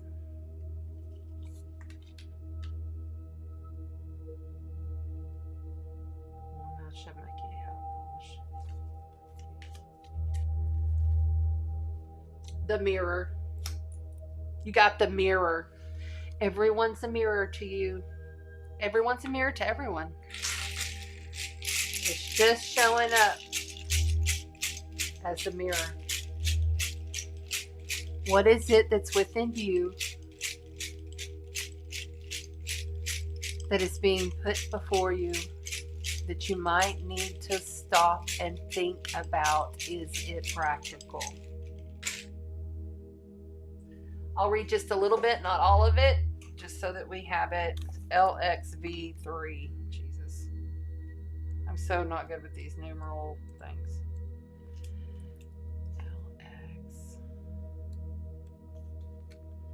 LXV. But I know these are at the end. There it is. Wait.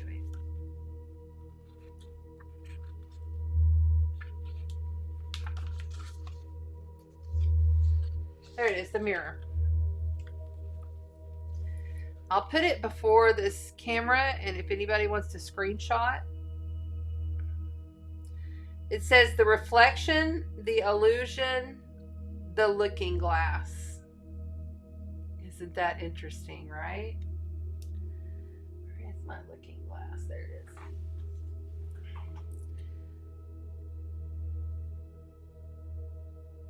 Okay. We look into mirrors every day without recognizing them as portals into another realm. They can shatter, flatter, distort, reflect, and project an image back to us that we deem to be true. The energy of the mirror is all about self-perception. When the archetype of the mirror appears, we are in the mythic land of Narcissus, who saw himself reflected in a pool and fell in love with his own image. So compelled by his own reflection, he could not turn away. Asphyxiation that eventually led to his death. Recognize the power and danger of the mirror. It is a construct, one that may drive a shard between you and your true self. Put the phone down, stop with the compromises, and let the mirror stand empty for a while. Rest with the one inside. Wow. That's awesome. Just couldn't be better for this read. Sustainability. Will it last? And 2 4s. Look at that. 2 4s. I had more freaking numerology coming through air signs for me today. And then you got the master number 11 as well. All right. Thank you very much, air signs. That's going to do it. I do appreciate you guys being here and love you so much. Is it practical? Are you thinking on it? Yes, collaborate. But be cautious. Make sure it's in balance. There's a new, beautiful beginning. 2 of them. One in passions and drama. One in emotional, intuitive wisdom. But that Valkyrie card. I don't ever get that card if there ain't some Valkyrie going on with somebody. And it came in the one position that is someone outside of you. So.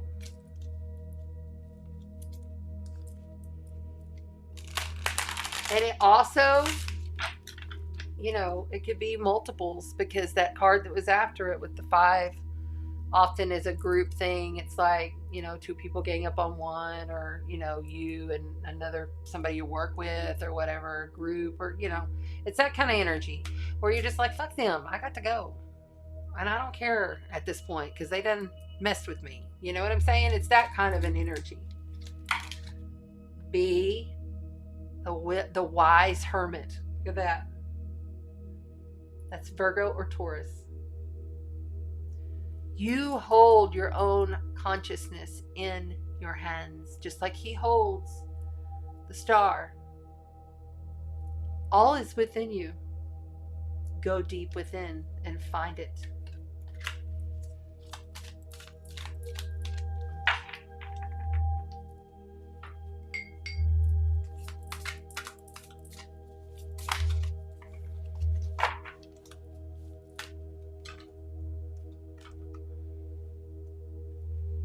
The mystic that just popped up when I picked up half the thing. Like the hermit. Go within. Okay. Moving right along. What do we have next? Thank you, air signs. Earth signs, awesome. Earth signs are up next. Earth signs, earth signs. And there it is. Move you back down here just so that I don't have you right on top. Okay.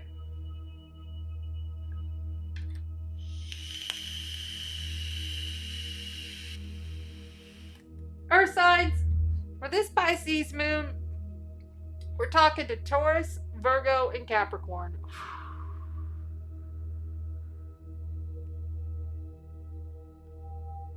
I think Virgos are really coming out of the bullshit. And I think that there's a fresh new start for them that's coming. And they're feeling better in their skin. Virgos, a lot of the time, they have such problems with anxiety. Not the only one, but I know they do. And I feel like there's a fresh new beginning right there. I mean, it's like you're so close. You're on the cusp. So continue to focus on what you're doing, but slow down. Slow down. Coming in from the left side, slow down. Capricorn. Okay. All Capricorns, and I'll probably say this multiple times, deserve a medal for surviving 20 years of Pluto. And we're here at the cusp, and it's going to get more extreme. Take it quantum. You've got to, out of all of them, you've got to be able to pull yourself up out of the density of that which is the 3D matrix and pull yourself out of that stuff into the ethers, into the etherical, and see it from the eagle eye view. Taurus. Taurus, these are positive new beginnings that are going to be surprising to you.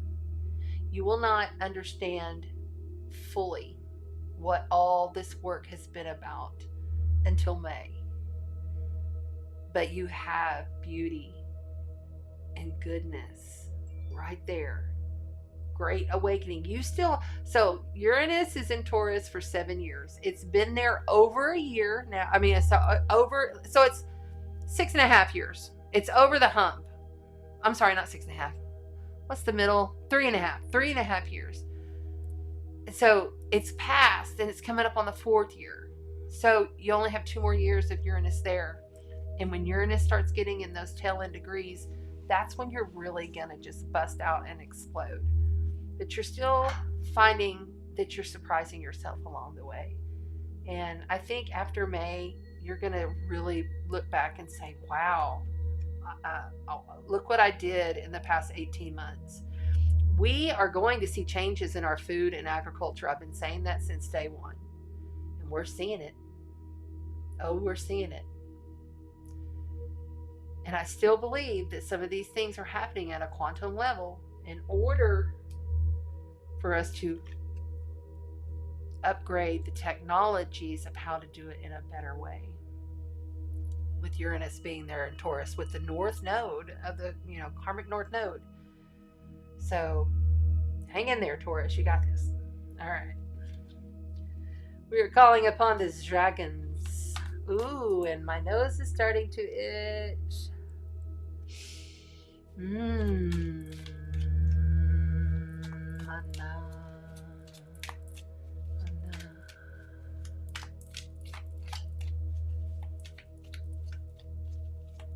See through the eyes of light.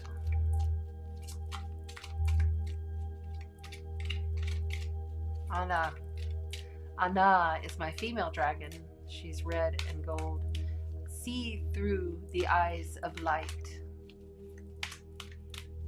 She's beautiful. I love her.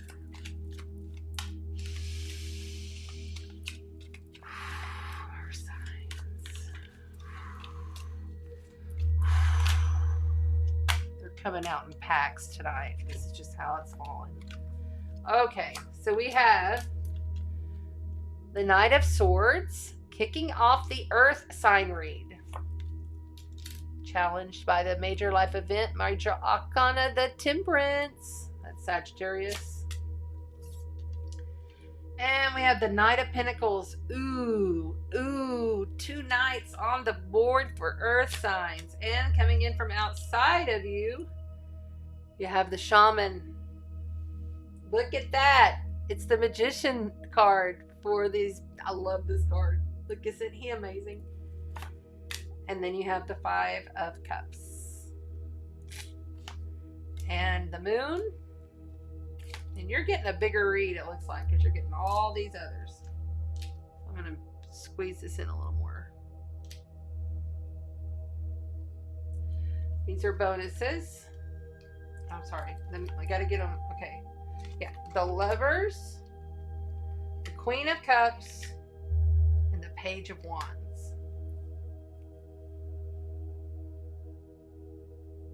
First things first, there is some major communications. There's some major information that you are being pulled from one direction to the other. Okay? Trying to find balance within the situation has not been easy. You want things coming in fast. You want it done quickly, but it's not happening that way. But you're about to fly the coop. You're about to go. Temperance is all about being able to balance the elements.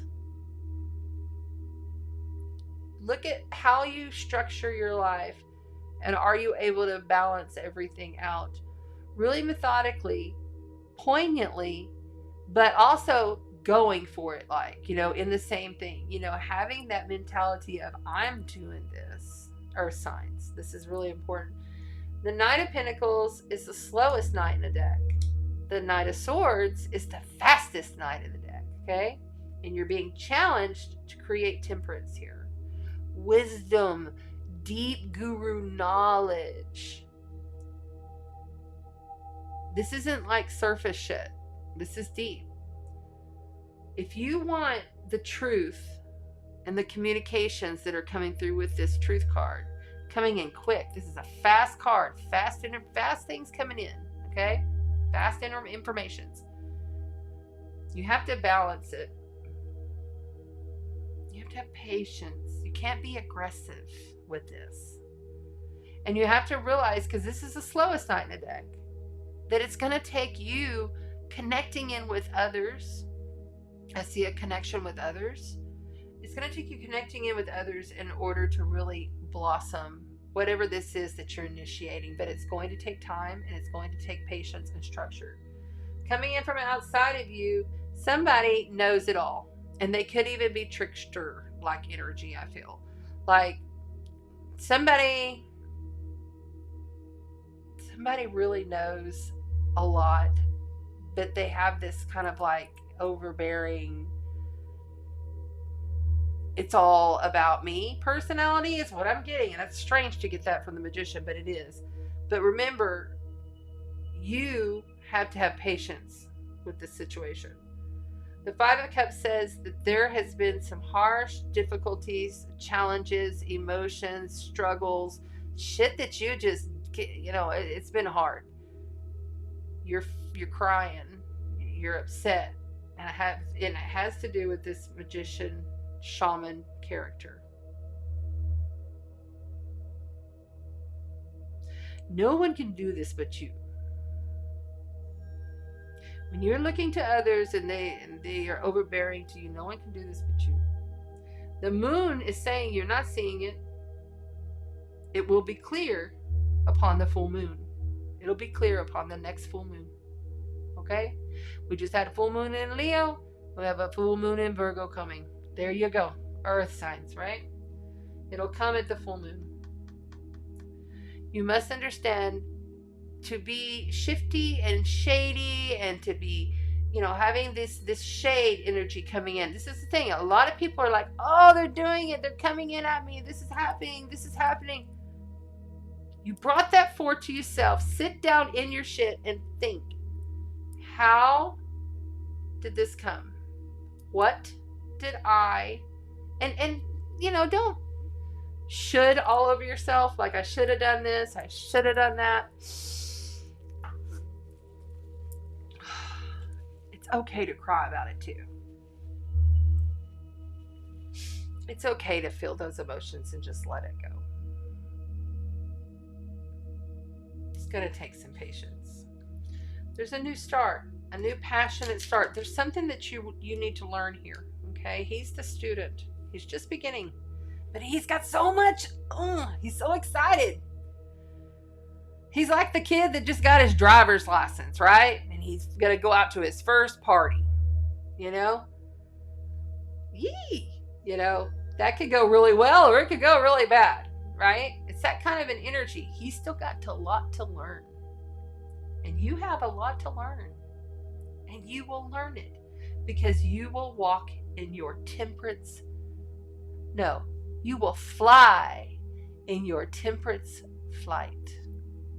Just like this dragon flies in and he balances and pours the water. What are we in? The end of Aquarian season. Pouring the water, okay? This is giving to another. And you see he has someone there assisting him.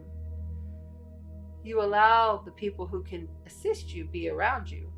But these ones that are even coming in that hurt you, they too are very much assisting you. Honor them in wonderment. And finally, the Queen of Cups. Someone very wise, intuitively emotional. Someone who's soft and gentle but strong is going to be there to assist you. And you're going to learn quite a bit from this whole situation. All right, Earth signs. Let's go ahead and get you an Astro Codes card from the Oracle deck.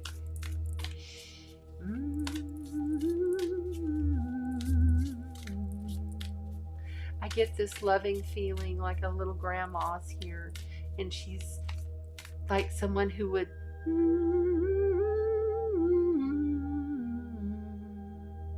she would hum while she was working. I'm seeing her humming and she's sweeping the floor. She's just like she just was blissful in her essence of being. Just sweeping the floor. I'm so happy sweeping this floor. That's where you gotta be. 12th house, introspection. Holy cow. Yeah, we're talking about the Pisces moon in the 12th house here. This is deep within. This is leaving the body. This kind of energy is your challenge, Earth signs, to literally learn how to work it from the energy standpoint at all times without even trying. To take yourself up out of your heavy 3D body. It's always the body that's last. On the bottom, dignified strength. I love it. Dignified and strength. Your inner strength is amazing. Earth signs always blow my mind at how they can get through anything, and still be strong about it, and because they have this, they're just naturally born with this grounded strength. Pallas Athena. Look up Pallas Athena. Study Pallas Athena. For time purposes, I'm not going to jump into that. But this is going to make you really look outside of yourself and think. Okay, and then we had, we never did the bottom. I'm so backwards. Hold on. On the bottom of the deck, 4 of Wands. A big celebration is coming.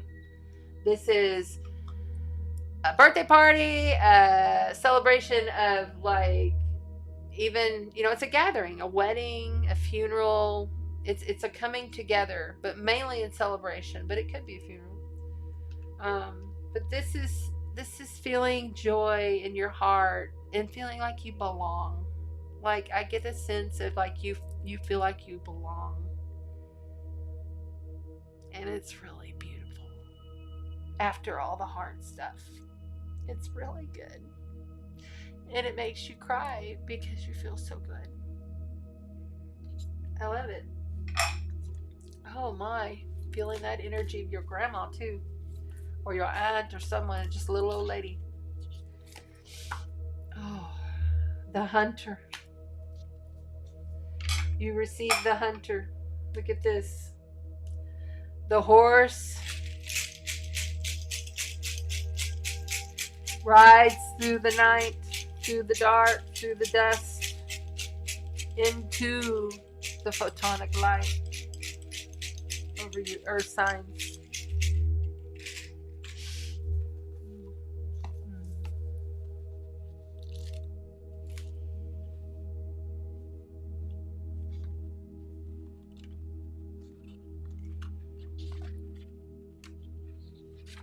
The hunter.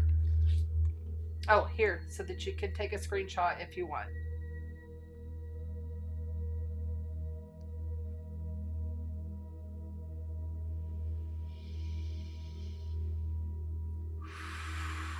The hunter, the seeker, the pursuer, the predator. The hunter hunts. They are on a precise mission with an aim. To return home empty-handed would be to fail, which is not an option in the hunter's eye. This archetype will journey far and wide, seeking the prize that calls to its heart or stomach. Tales of bravery and feats of strength often result, creating a life full of adventure. The hunter is skillful, quick, decisive, and results oriented. Results oriented. Remember that. Like the great hunting goddess Artemis, who carries her quiver upon her back, the hunter typically has a weapon of choice. When this card appears, it is critical that you ask 3 questions. Here's your 3 questions. What am I hunting? Why am I hunting it? Is the weapon I hold so tightly in my grip truly needed for the task at hand? Think about it. Is the weapon, and weapon could be anything, right? Is the weapon I hold so tightly in my grip truly needed for the task at hand? There you go, in case you missed those questions. Let's see if I can get it to...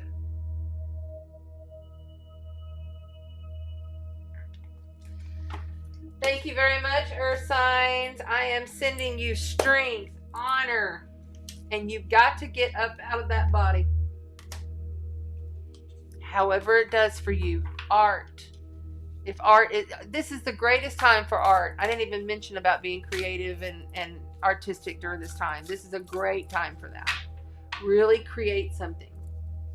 And by creating something, if you can do it with others, you know, if you can like literally do a craft with a friend, or, you know, go to take one of those little classes, do something outside of the box. This is tail end of Aquarius.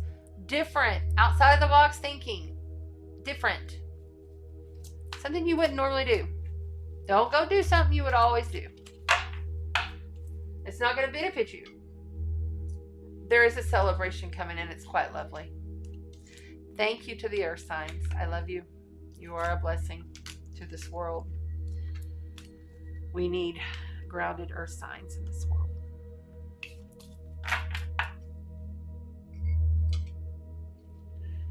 We need more of those at world leadership, but I tell you, I don't know. I feel like everybody's like waiting for the big reveal, and this stupid UFO thing that's a total sham. Sorry, if you think that the freaking UFO is going to be the size of a car, first of all, that's ridiculous. Secondly, they will not. They would never allow us to shoot them down. Never. I mean, they go at speed of, like, over speed of light. They teleport. Come on. The Galactic Federation of Worlds and off-planet beings are in other dimensions.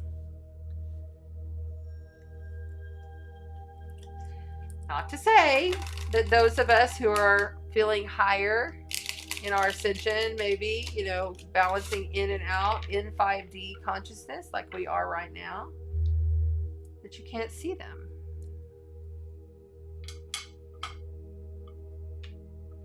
But I had to laugh when I saw that. I'm sorry, I was laughing. I was like, that's the most ridiculous thing. They must just think we're a bunch of dummies. The shit is this? I mean, what is that, really, right? I mean, I gotta get a little more coconut water. All right, here we go.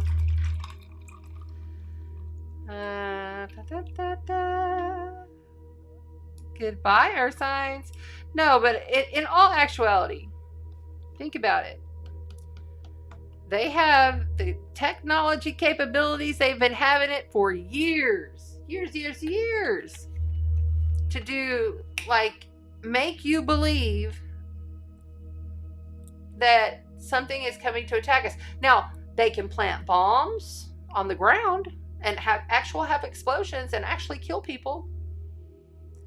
But they could have CGI alien attack happening,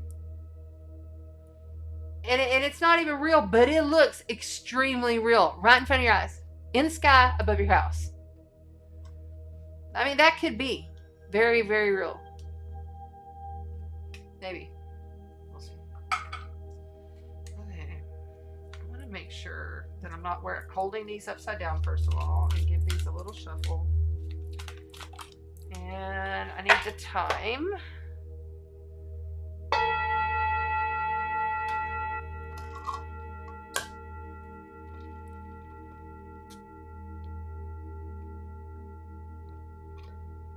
I meant to cover that earlier. I'm sorry. But that is Aquarian energy, okay?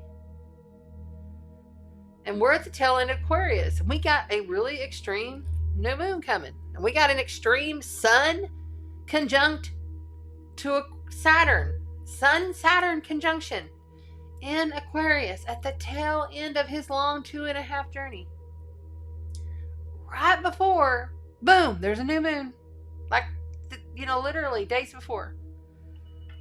So, and the thing is I speak to when they come exact. We're feeling it now. The stuff we're seeing, that's this. That's Saturn structure, news, hold, the old guard, holding on to you.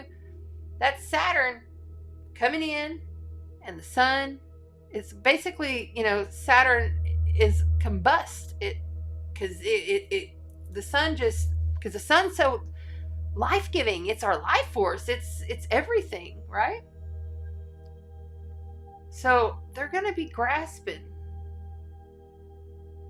And I say they, but it's us too. It's us. This is all a conscious play. And you have to understand that when these things happen, don't just take it. I know you're not, because I know you're smart. And I know you see better than that. And with the Venus conjunct to Neptune and Pisces, not Neptune being the ruler of Pisces, Venus being the ruler of Taurus, with the North Node, it's so clearly written. I see it, and then I'm also even like, these trains. Why are we having so many trains wreck all at one time? Maybe bad stuff has to happen in order for good stuff to be introduced and created that they've already been holding back and had. And it has something to do with the water. There's something coming with the water. Where they use salt water to power. I also saw sparks around that when I was given that. It's water. It's like ocean water, salt water. There's some kind of alchemy that's already high technology created and how we deal with the water. And then the water may be, well, now it is contaminated. I saw those dead fish in the river, and that river feeds all the way down to Mississippi.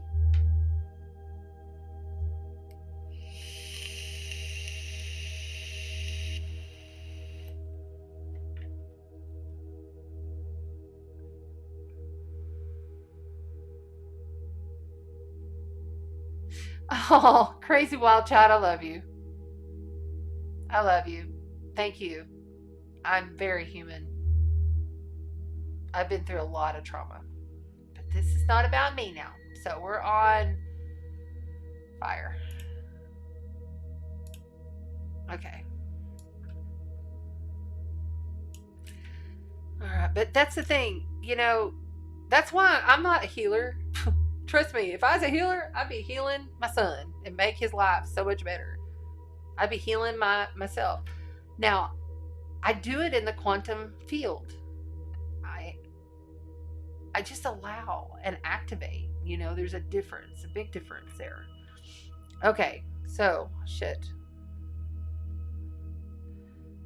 I love you. Yes, the Elohim, they came through in November. Was it November? The Elohim came through for me. Yes. Perfect.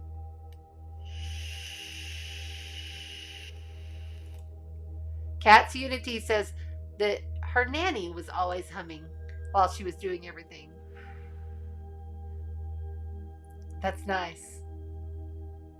Okay, very good. Fire up next. Already did that, right? Let's do it one more time. Fire, fire, fire signs. It's nice. All right, so fire signs. Aries, Leo, Sagittarius.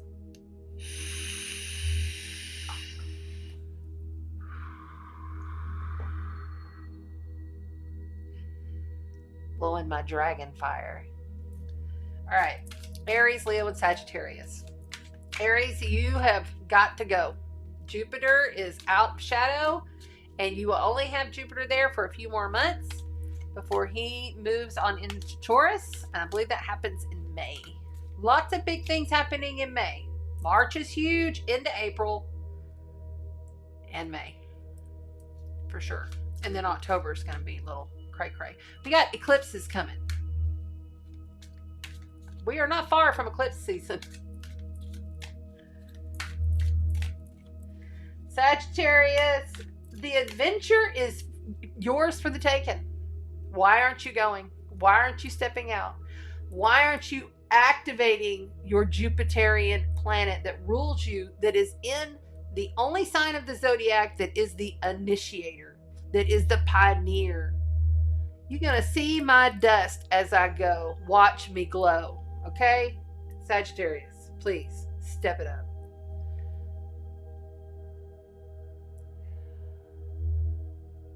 I'm hearing no, no, no, no, no.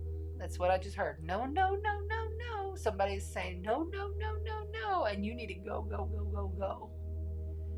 Sagittarius. All right. Aries. Leo. Oh, man, Leo. I'm so sorry. You guys are having a challenging time. You know, the sun being conjunct, the sun is your ruler, and the sun being conjunct Saturn is dragging you down. You know, and you having your sun in Leo square off over there in Aquarius, that's a square placement. That's challenging. That's blocks. That's gotta do this over. That's sorry. De nada. Okay? So Leos, you need to keep shining your light. Keep shining your light. Keep being your beautiful star royal ass self through all of it. Okay? Even though all of this is happening, you'll get through it. And you'll come out on the other side of it glowing, like so beautiful. Yeah. Okay. All right. Ooh, I'm getting tingles on the night side for Leo. Okay. I need a drink.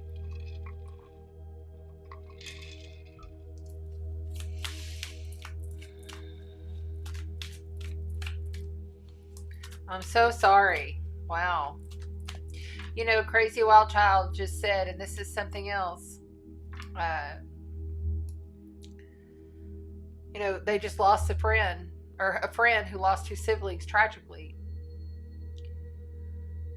Trust in the fact that that's a program running within you. There's a program running within you. And this is a lot of the activations that I do. I dig in there and I can, and I say it's I, but it's more like me and the guides of the team. They come in and out, and then your guides come in and out. And I'm getting tingles all over right here for this. So whenever the activations happen into you, you have a program that runs within your field. And it's all about your belief structures and what has been told to you over and over and over, and what have you told yourself over and over and over till you believed it. You have the ability to really open up and realize what's the deeper core. And I'll tell you, a lot of the time it's the victim, the victimizer, or the martyr, you know. And when people die, we have this program that death is horrible, that death is tragic. And yeah, it happens in tragic ways, but if it happens suddenly and quickly, they instantly transcended the physicality and went straight into the light. They went straight into their afterlife, their life review, to see how they did with their soul contract. And that was written in their soul contract. There are multiple exits that humanity takes as they go through life. And, you know, if they've accomplished everything that they had contracted out to accomplish in this incarnation, they go ahead and they just move on. And sometimes it seems and looks tragic to us, but it really was exactly what they needed at that time. It was divinely orchestrated. Doesn't mean it doesn't hurt, because long-term programming that death is horrible is long-term programming. This is something that we really have to, I've had multiple encounters with death. So many. And I finally got to this place of where it's so beautiful. You know, death is beautiful. They completed their mission.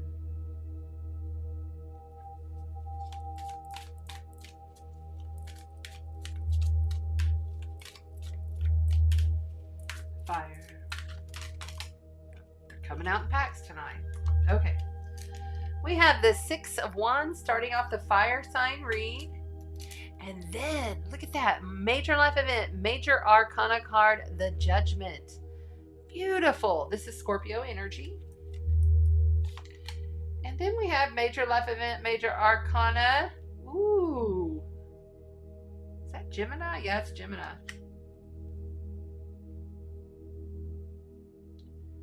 And then on the outside here, we have this very loving presence or energy that's coming in.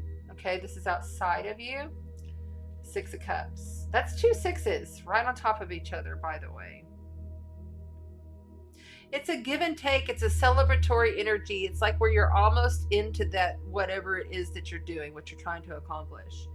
But this one right here says, you know, you've been given accolades for a lot of the things that you have accomplished.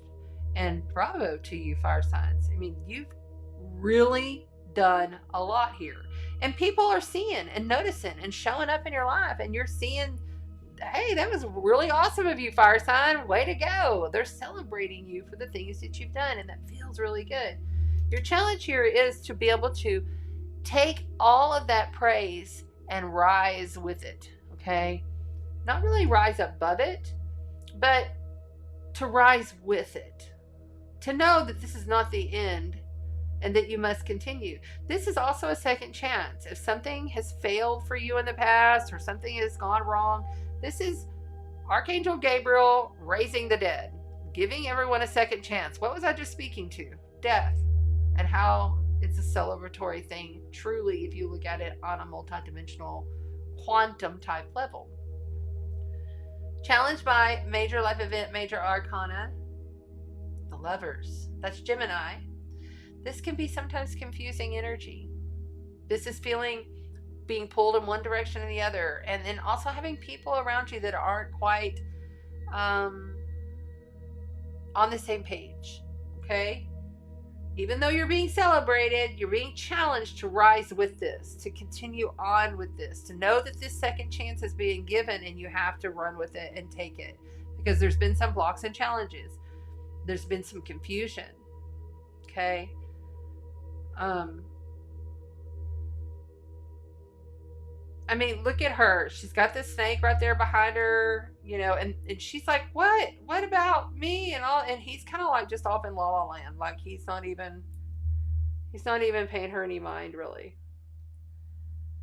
Yeah, I get the feeling from this one that this is just like complete dualistic, dealing with the opposites here. But coming in from outside of you, you have this lovely Six of Cups.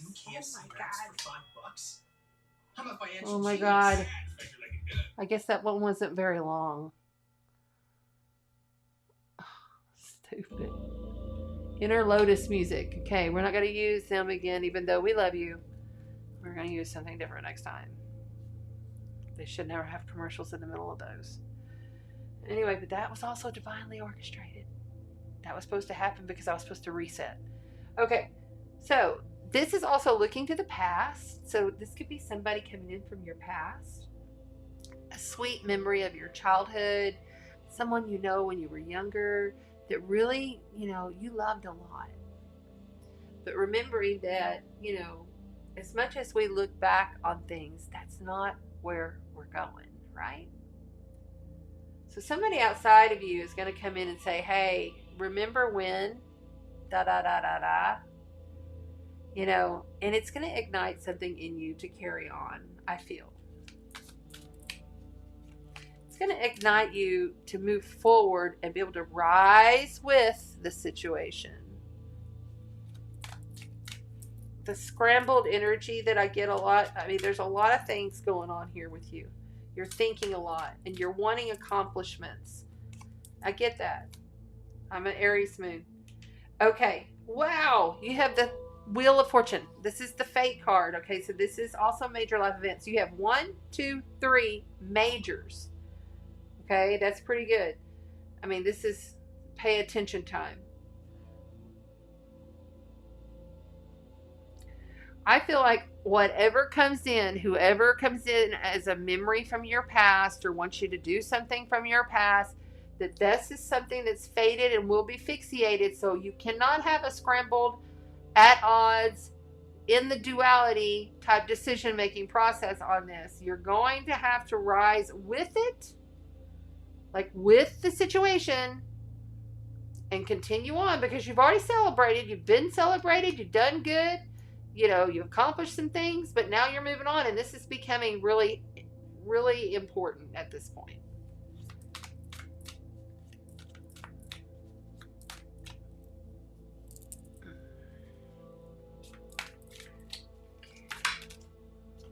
Too much.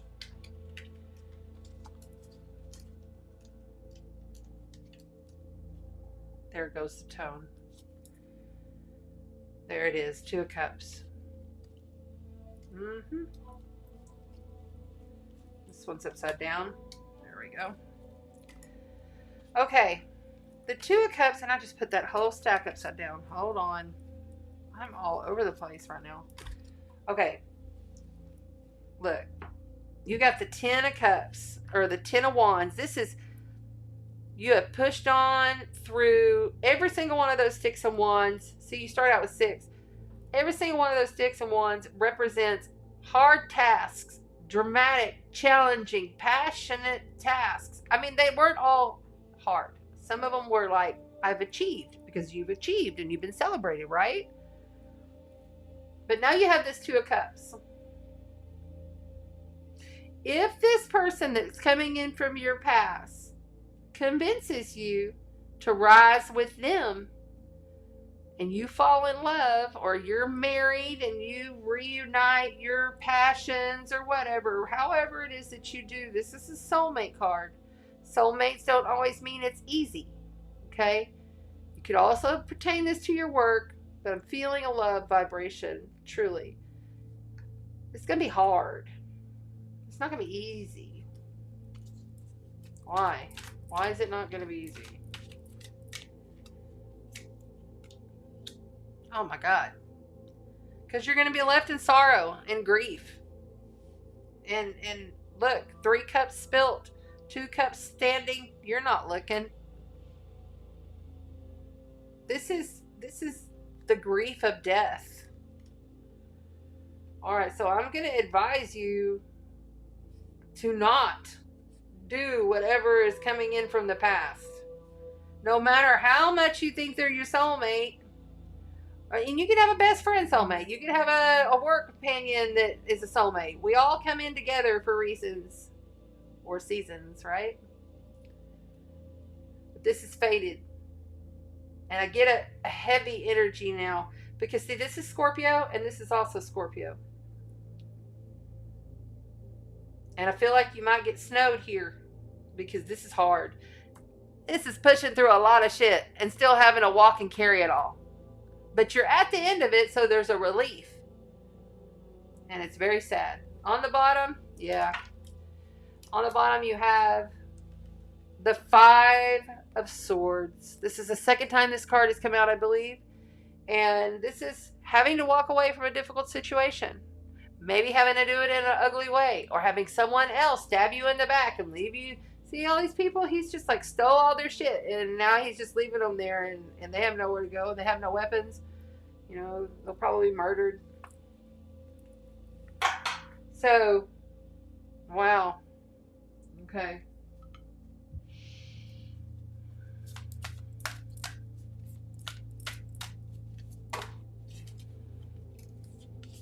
All right, I gotta stop.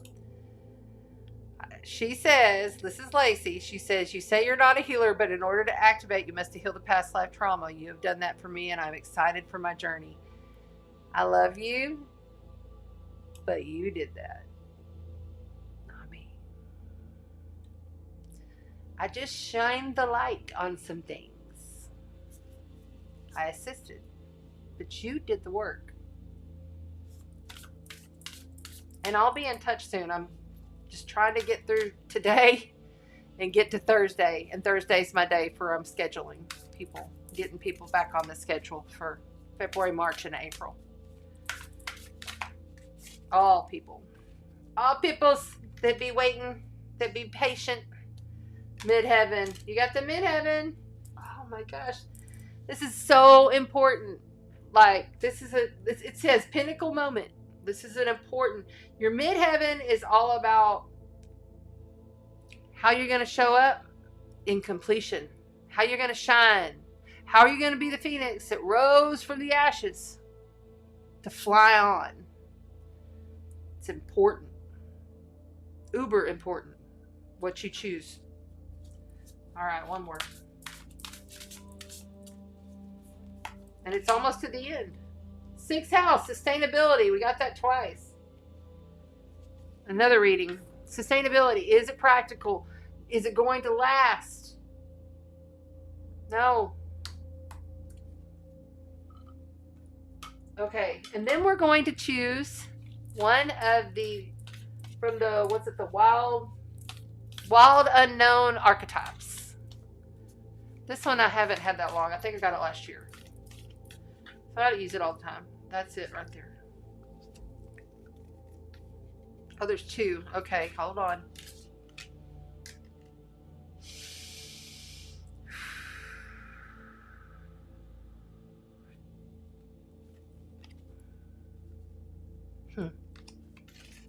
The one. Look at that. 30. 333. Well, it's not 333, but that's how I read it. Oops. It's actually 10, 10, 10, right? Okay. Where's the book? Oh, there it is.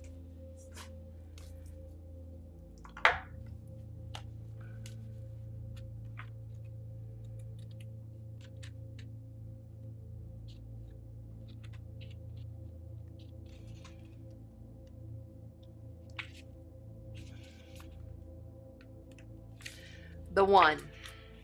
And there it is if you want to take a picture so you can read it later. I can do this.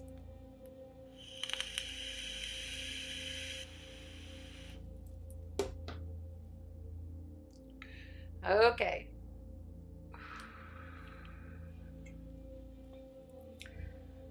Non-duality. Non-duality. Right there. See, too much duality going on. Gemini's duality. One love. Unus mundus. Not sure what that is. Okay. Our ability to experience this archetype firsthand is limited. It comes in brief and potent moments that we are left to savor for a lifetime. The one is both the energy that unites all living beings and our capacity to sense the intimate union.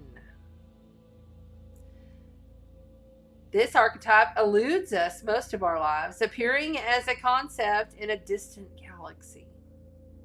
Yet, when we are in the midst of its power, a solemn reverence falls across all of the land. We glimpse ourselves in the vastness of all consciousness and are neither small nor large within that field. We are neither important nor unimportant. All duality fades away and we are left with what is. The precious knowing that life is a gift and we are both the giver and the receiver of this fortune.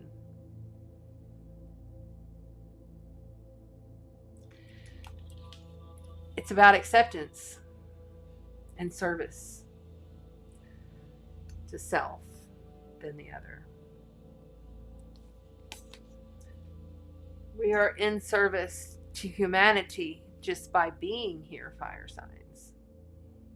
The ignited fire that we all feel very easily, some more than others, is a sacred cleansing for the soul.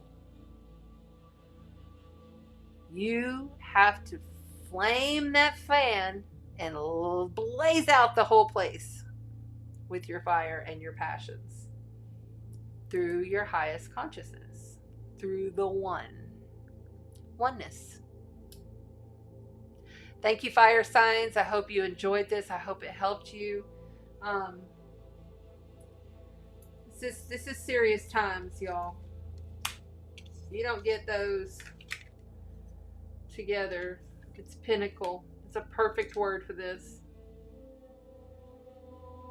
Thank you, fire signs. Be the one. Know that you can rise with it and continue on doing your good works. Don't fall into the trap of duality. Even if it's so sweet and enticing. Isn't it always, though? It's always sweet and enticing. Okay. We're on to dragons. We did air. Oh, we're on the last one, so I don't have to shuffle that. I can shuffle that later.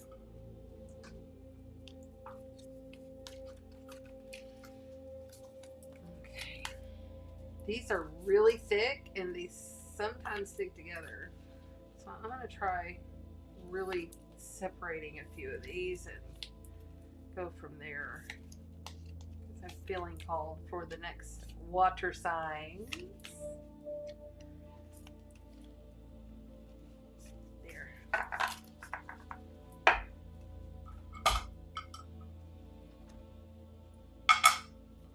And I did shuffle these. Ooh, something's popping. Aries, it's time to act.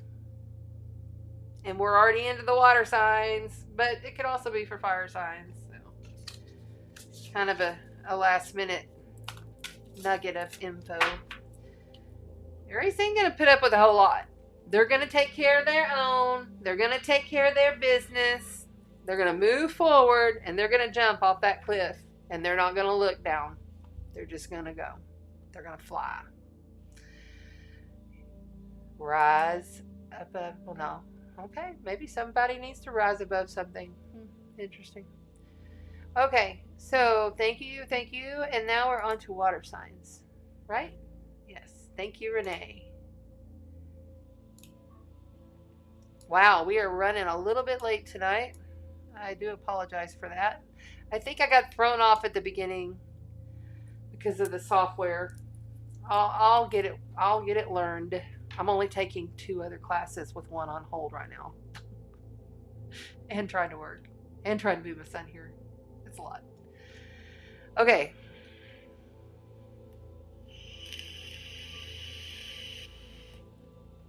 Scorpio, Pisces, and Cancer.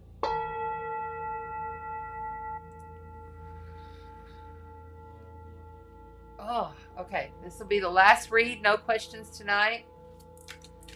My back is starting to get sore. I wish this... I've changed chairs like 3 different times, and I still can't find one that works well. Start to get sore. Stiff. Sore and stiff. Scorpio. May,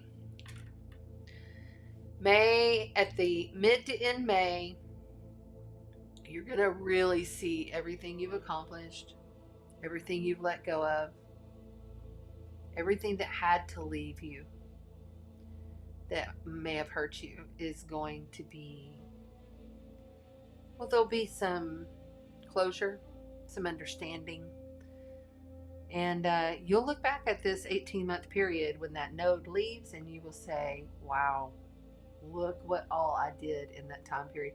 Just look how much has been released and transformed, transmuted, just in the past 1 year, much less 18 months. So hang in there. You got a lot ahead of you still. Oh, Cancer, you need to be more with your family, but you're going to have to go solo more. I know you love being at home and with your family and your pets and all of that, but you're going to have to go like solo, maybe go with your friends, maybe go on your own, kind of like step outside of the home. And do it in a practical manner, and that will help you to get through this full moon energy. Just practicality, I feel, is really important for Cancers right now. Is it practical? Ask yourself. I think it's important for everybody, really. But you guys, for sure. And is it practical around what you're building? What I mean, I don't even care if you're retired. Maybe you're just, crocheting or something. I don't know. I mean, maybe you're starting a fitness walk or something like that. You're going to have to really push yourself to get out of the house and away from the family to do these things. It would be good to do it with tribe, with community, girlfriends, guy friends, even people that you don't know in a painting class or something like that. It'd be good for you, Cancer. Scorpio, Cancer. Oh, Pisces. It is your only new moon of the entire year. This is you stepping into the quantum catapult. You are the quantum catapult. Any gut intuitions, any manifestation, this is a big manifestation one for you that you've been working on intentions, things you're working towards, are just about to blossom. You must continuously, steadily build through spirit. You must make spirit into form. And you can do it. All right, here we go. Water signs, water signs, water signs. Water signs.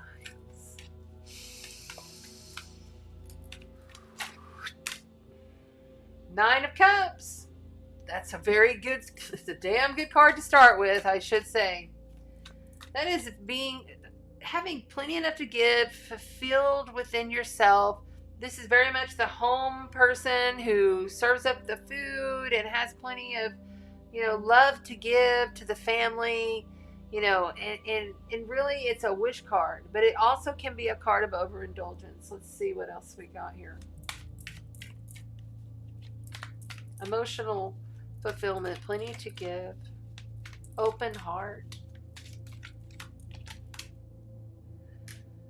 Followed by the Eight of Pentacles and the Four of Pentacles for the water signs. Okay. Give me the next.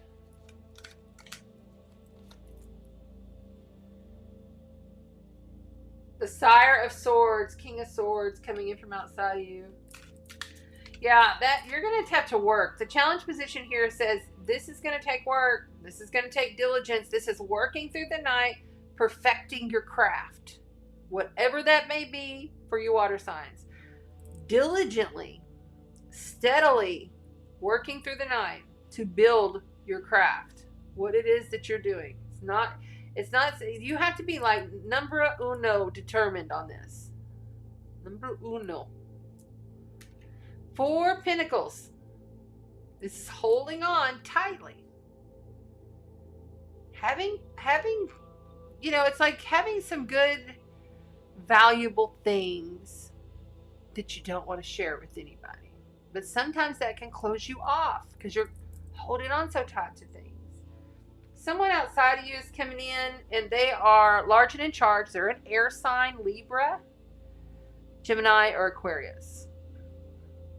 Okay, so they're balanced, they're fair, but they can also be harsh with their words. They can also be very direct. You know, this is a very direct sire. He is the King of Swords. You know, he resides over all, and he's all-knowing. And he uses his mind, his intellect, his communications, his thoughts, his higher consciousness flow to allow the truth to come from him. Okay? And I say him, it could also be a female. Don't get caught up on gender. Water signs.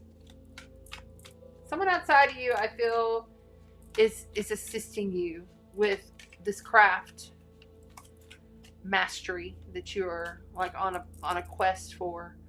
And you're just kind of like still holding on, like, oh, I don't know if this is gonna work or not. You know what I'm saying?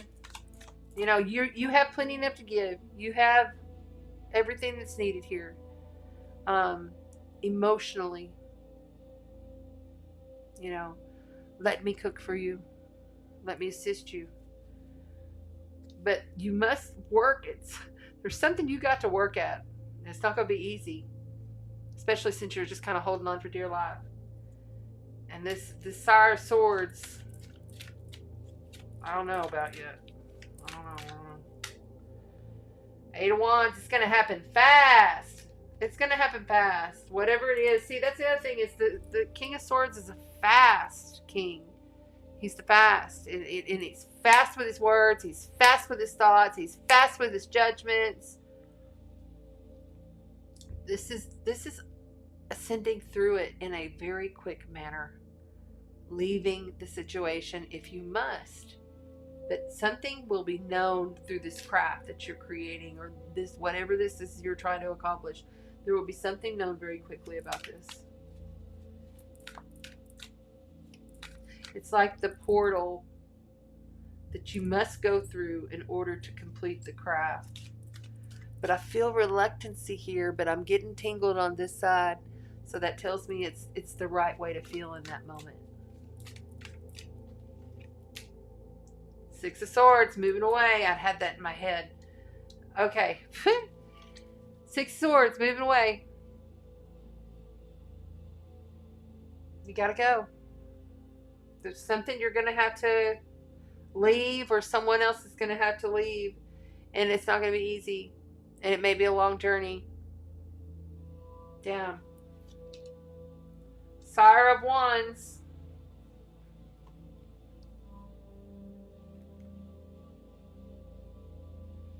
So you got two kings here.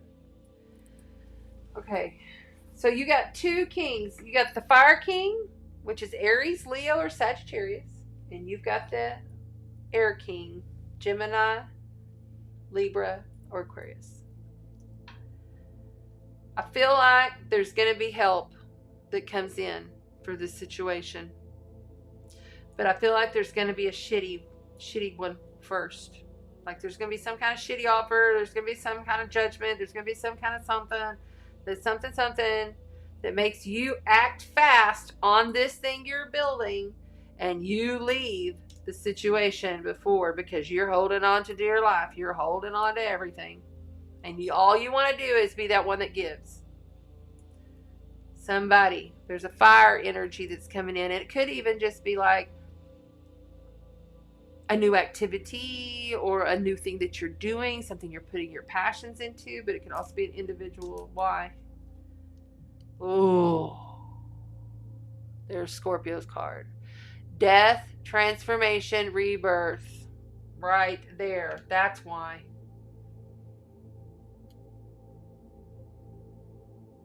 You had to go through all those struggles.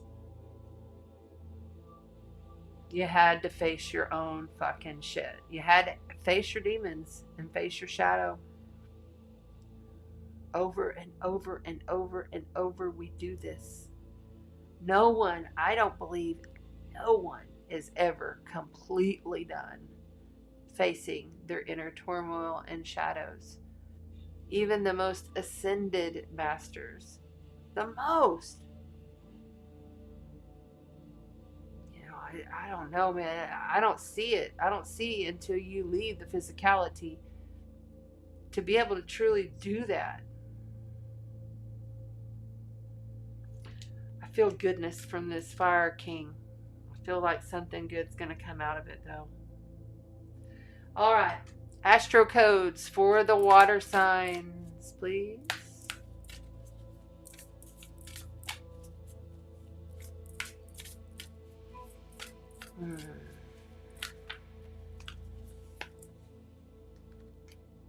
Ninth house, exploration.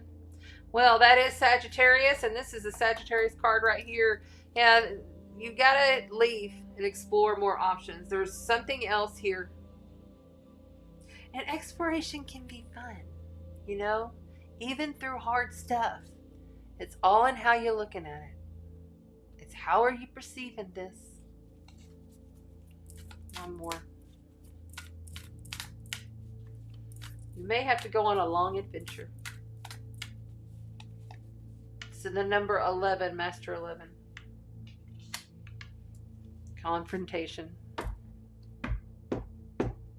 Yeah, that's kind of what I was feeling from this king here.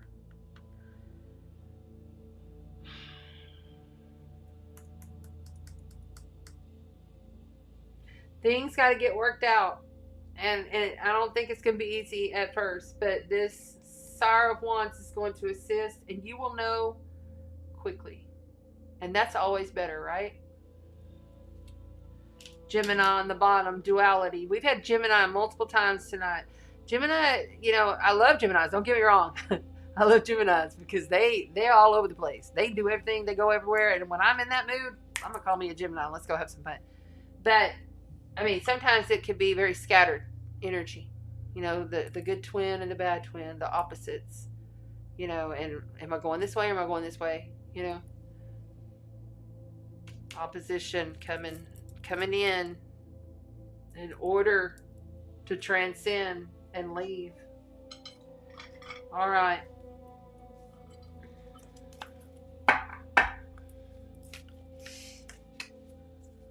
Wild unknown archetypes for the water signs.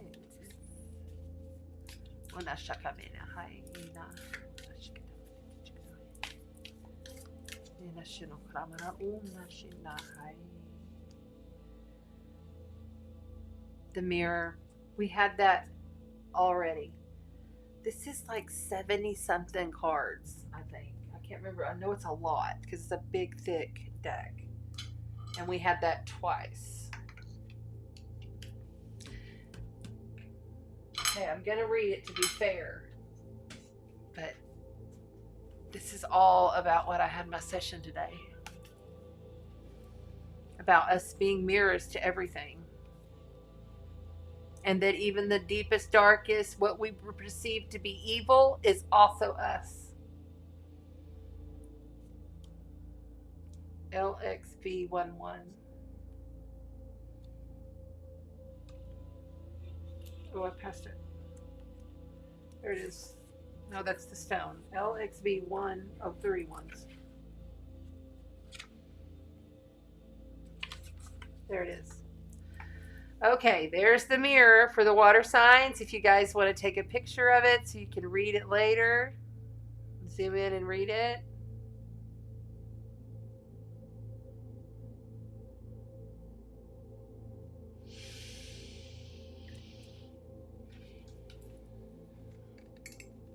The reflection, the illusion, the looking glass.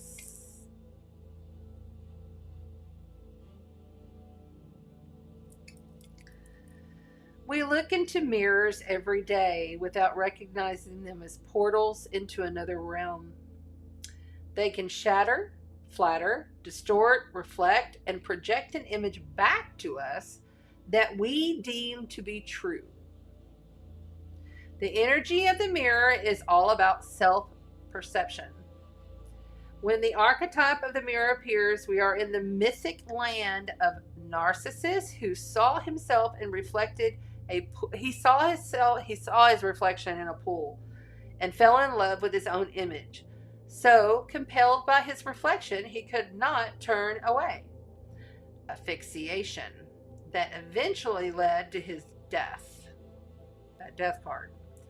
It is a constant one. It is, hold on. All right, where'd it go? Recognize the power and danger of the mirror. It is a construct, one that may drive a shard between you and your true self. The mirror contains trickster energy. Trickster energy is very much like that King of Swords. Put the phone down, stop with the comparisons, and let the mirror stand empty for a while. Rest with the one inside, the eternal all. Connecting through the cosmic chakra, the higher heart. Right there. Pink. Love it. All right, there you go. I'm sending you so much love, water signs, and this may be challenging. But there is transformation to be had through you. And recognizing that things that show up around you are a mirror reflection to you. Flying away. You may have to go. You may have to literally move, or you may have to, leave somebody, or, I don't get a good energy feel. But in the end, I feel good about whoever that fire sign is. And it could be just yourself that pulls up the bootstraps and says, let's go. We got to do this. We've done this enough times to get through it. Because we recognize it as it is us. All right? Physical body, the vessel needs to lay down and also get into the inversion table. I love you all so very much. And I appreciate every single one of you. And I love connecting with you. Tuesday nights are my favorite. And that's why I do this. This is why I stay here and do this for this long, because I love it. I love it. And I miss you. Miss you when I go. But thank you for understanding. Sometimes I have to go. But I've been here pretty much every single week now for 2 years today. And that's an accomplishment for me. So, because it took me many years to get the courage up to do this out in the public, I mean, I was easy to be a radio DJ, but to really be myself and really put it out there it's a journey. And you can do it too, and I know you can. Because you're just like me. I'm no bigger or better. We're all one. All right? I love you. If you want a reading from me, get on my wait list by emailing me. The email is below.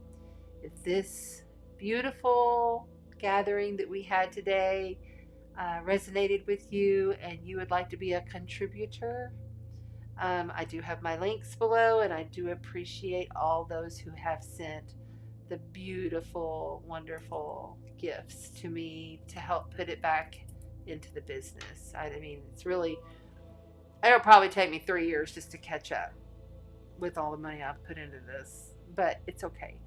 I'll be all right. I love you all. Thank you so much. It's been so good. Yes, yay. 2 years today. 2 years. And I don't think I've missed that many. I mean, I might have missed, while I was sick, I missed like a freaking month. But before the sickness, I think I missed like 3, pretty much 3 or 4. That was it when I was out of town. So it's been fun. All right, I'm going to go. I love you guys. Remember, you are everything. It's all you. Walk in the light and spread the sparkle. I love you guys. I love you so, so much. Thank you for all of the love, and thank you to the moderators. I couldn't do this without you. Thank you to you on the replay for doing the like, subscribe, hit the bell thing.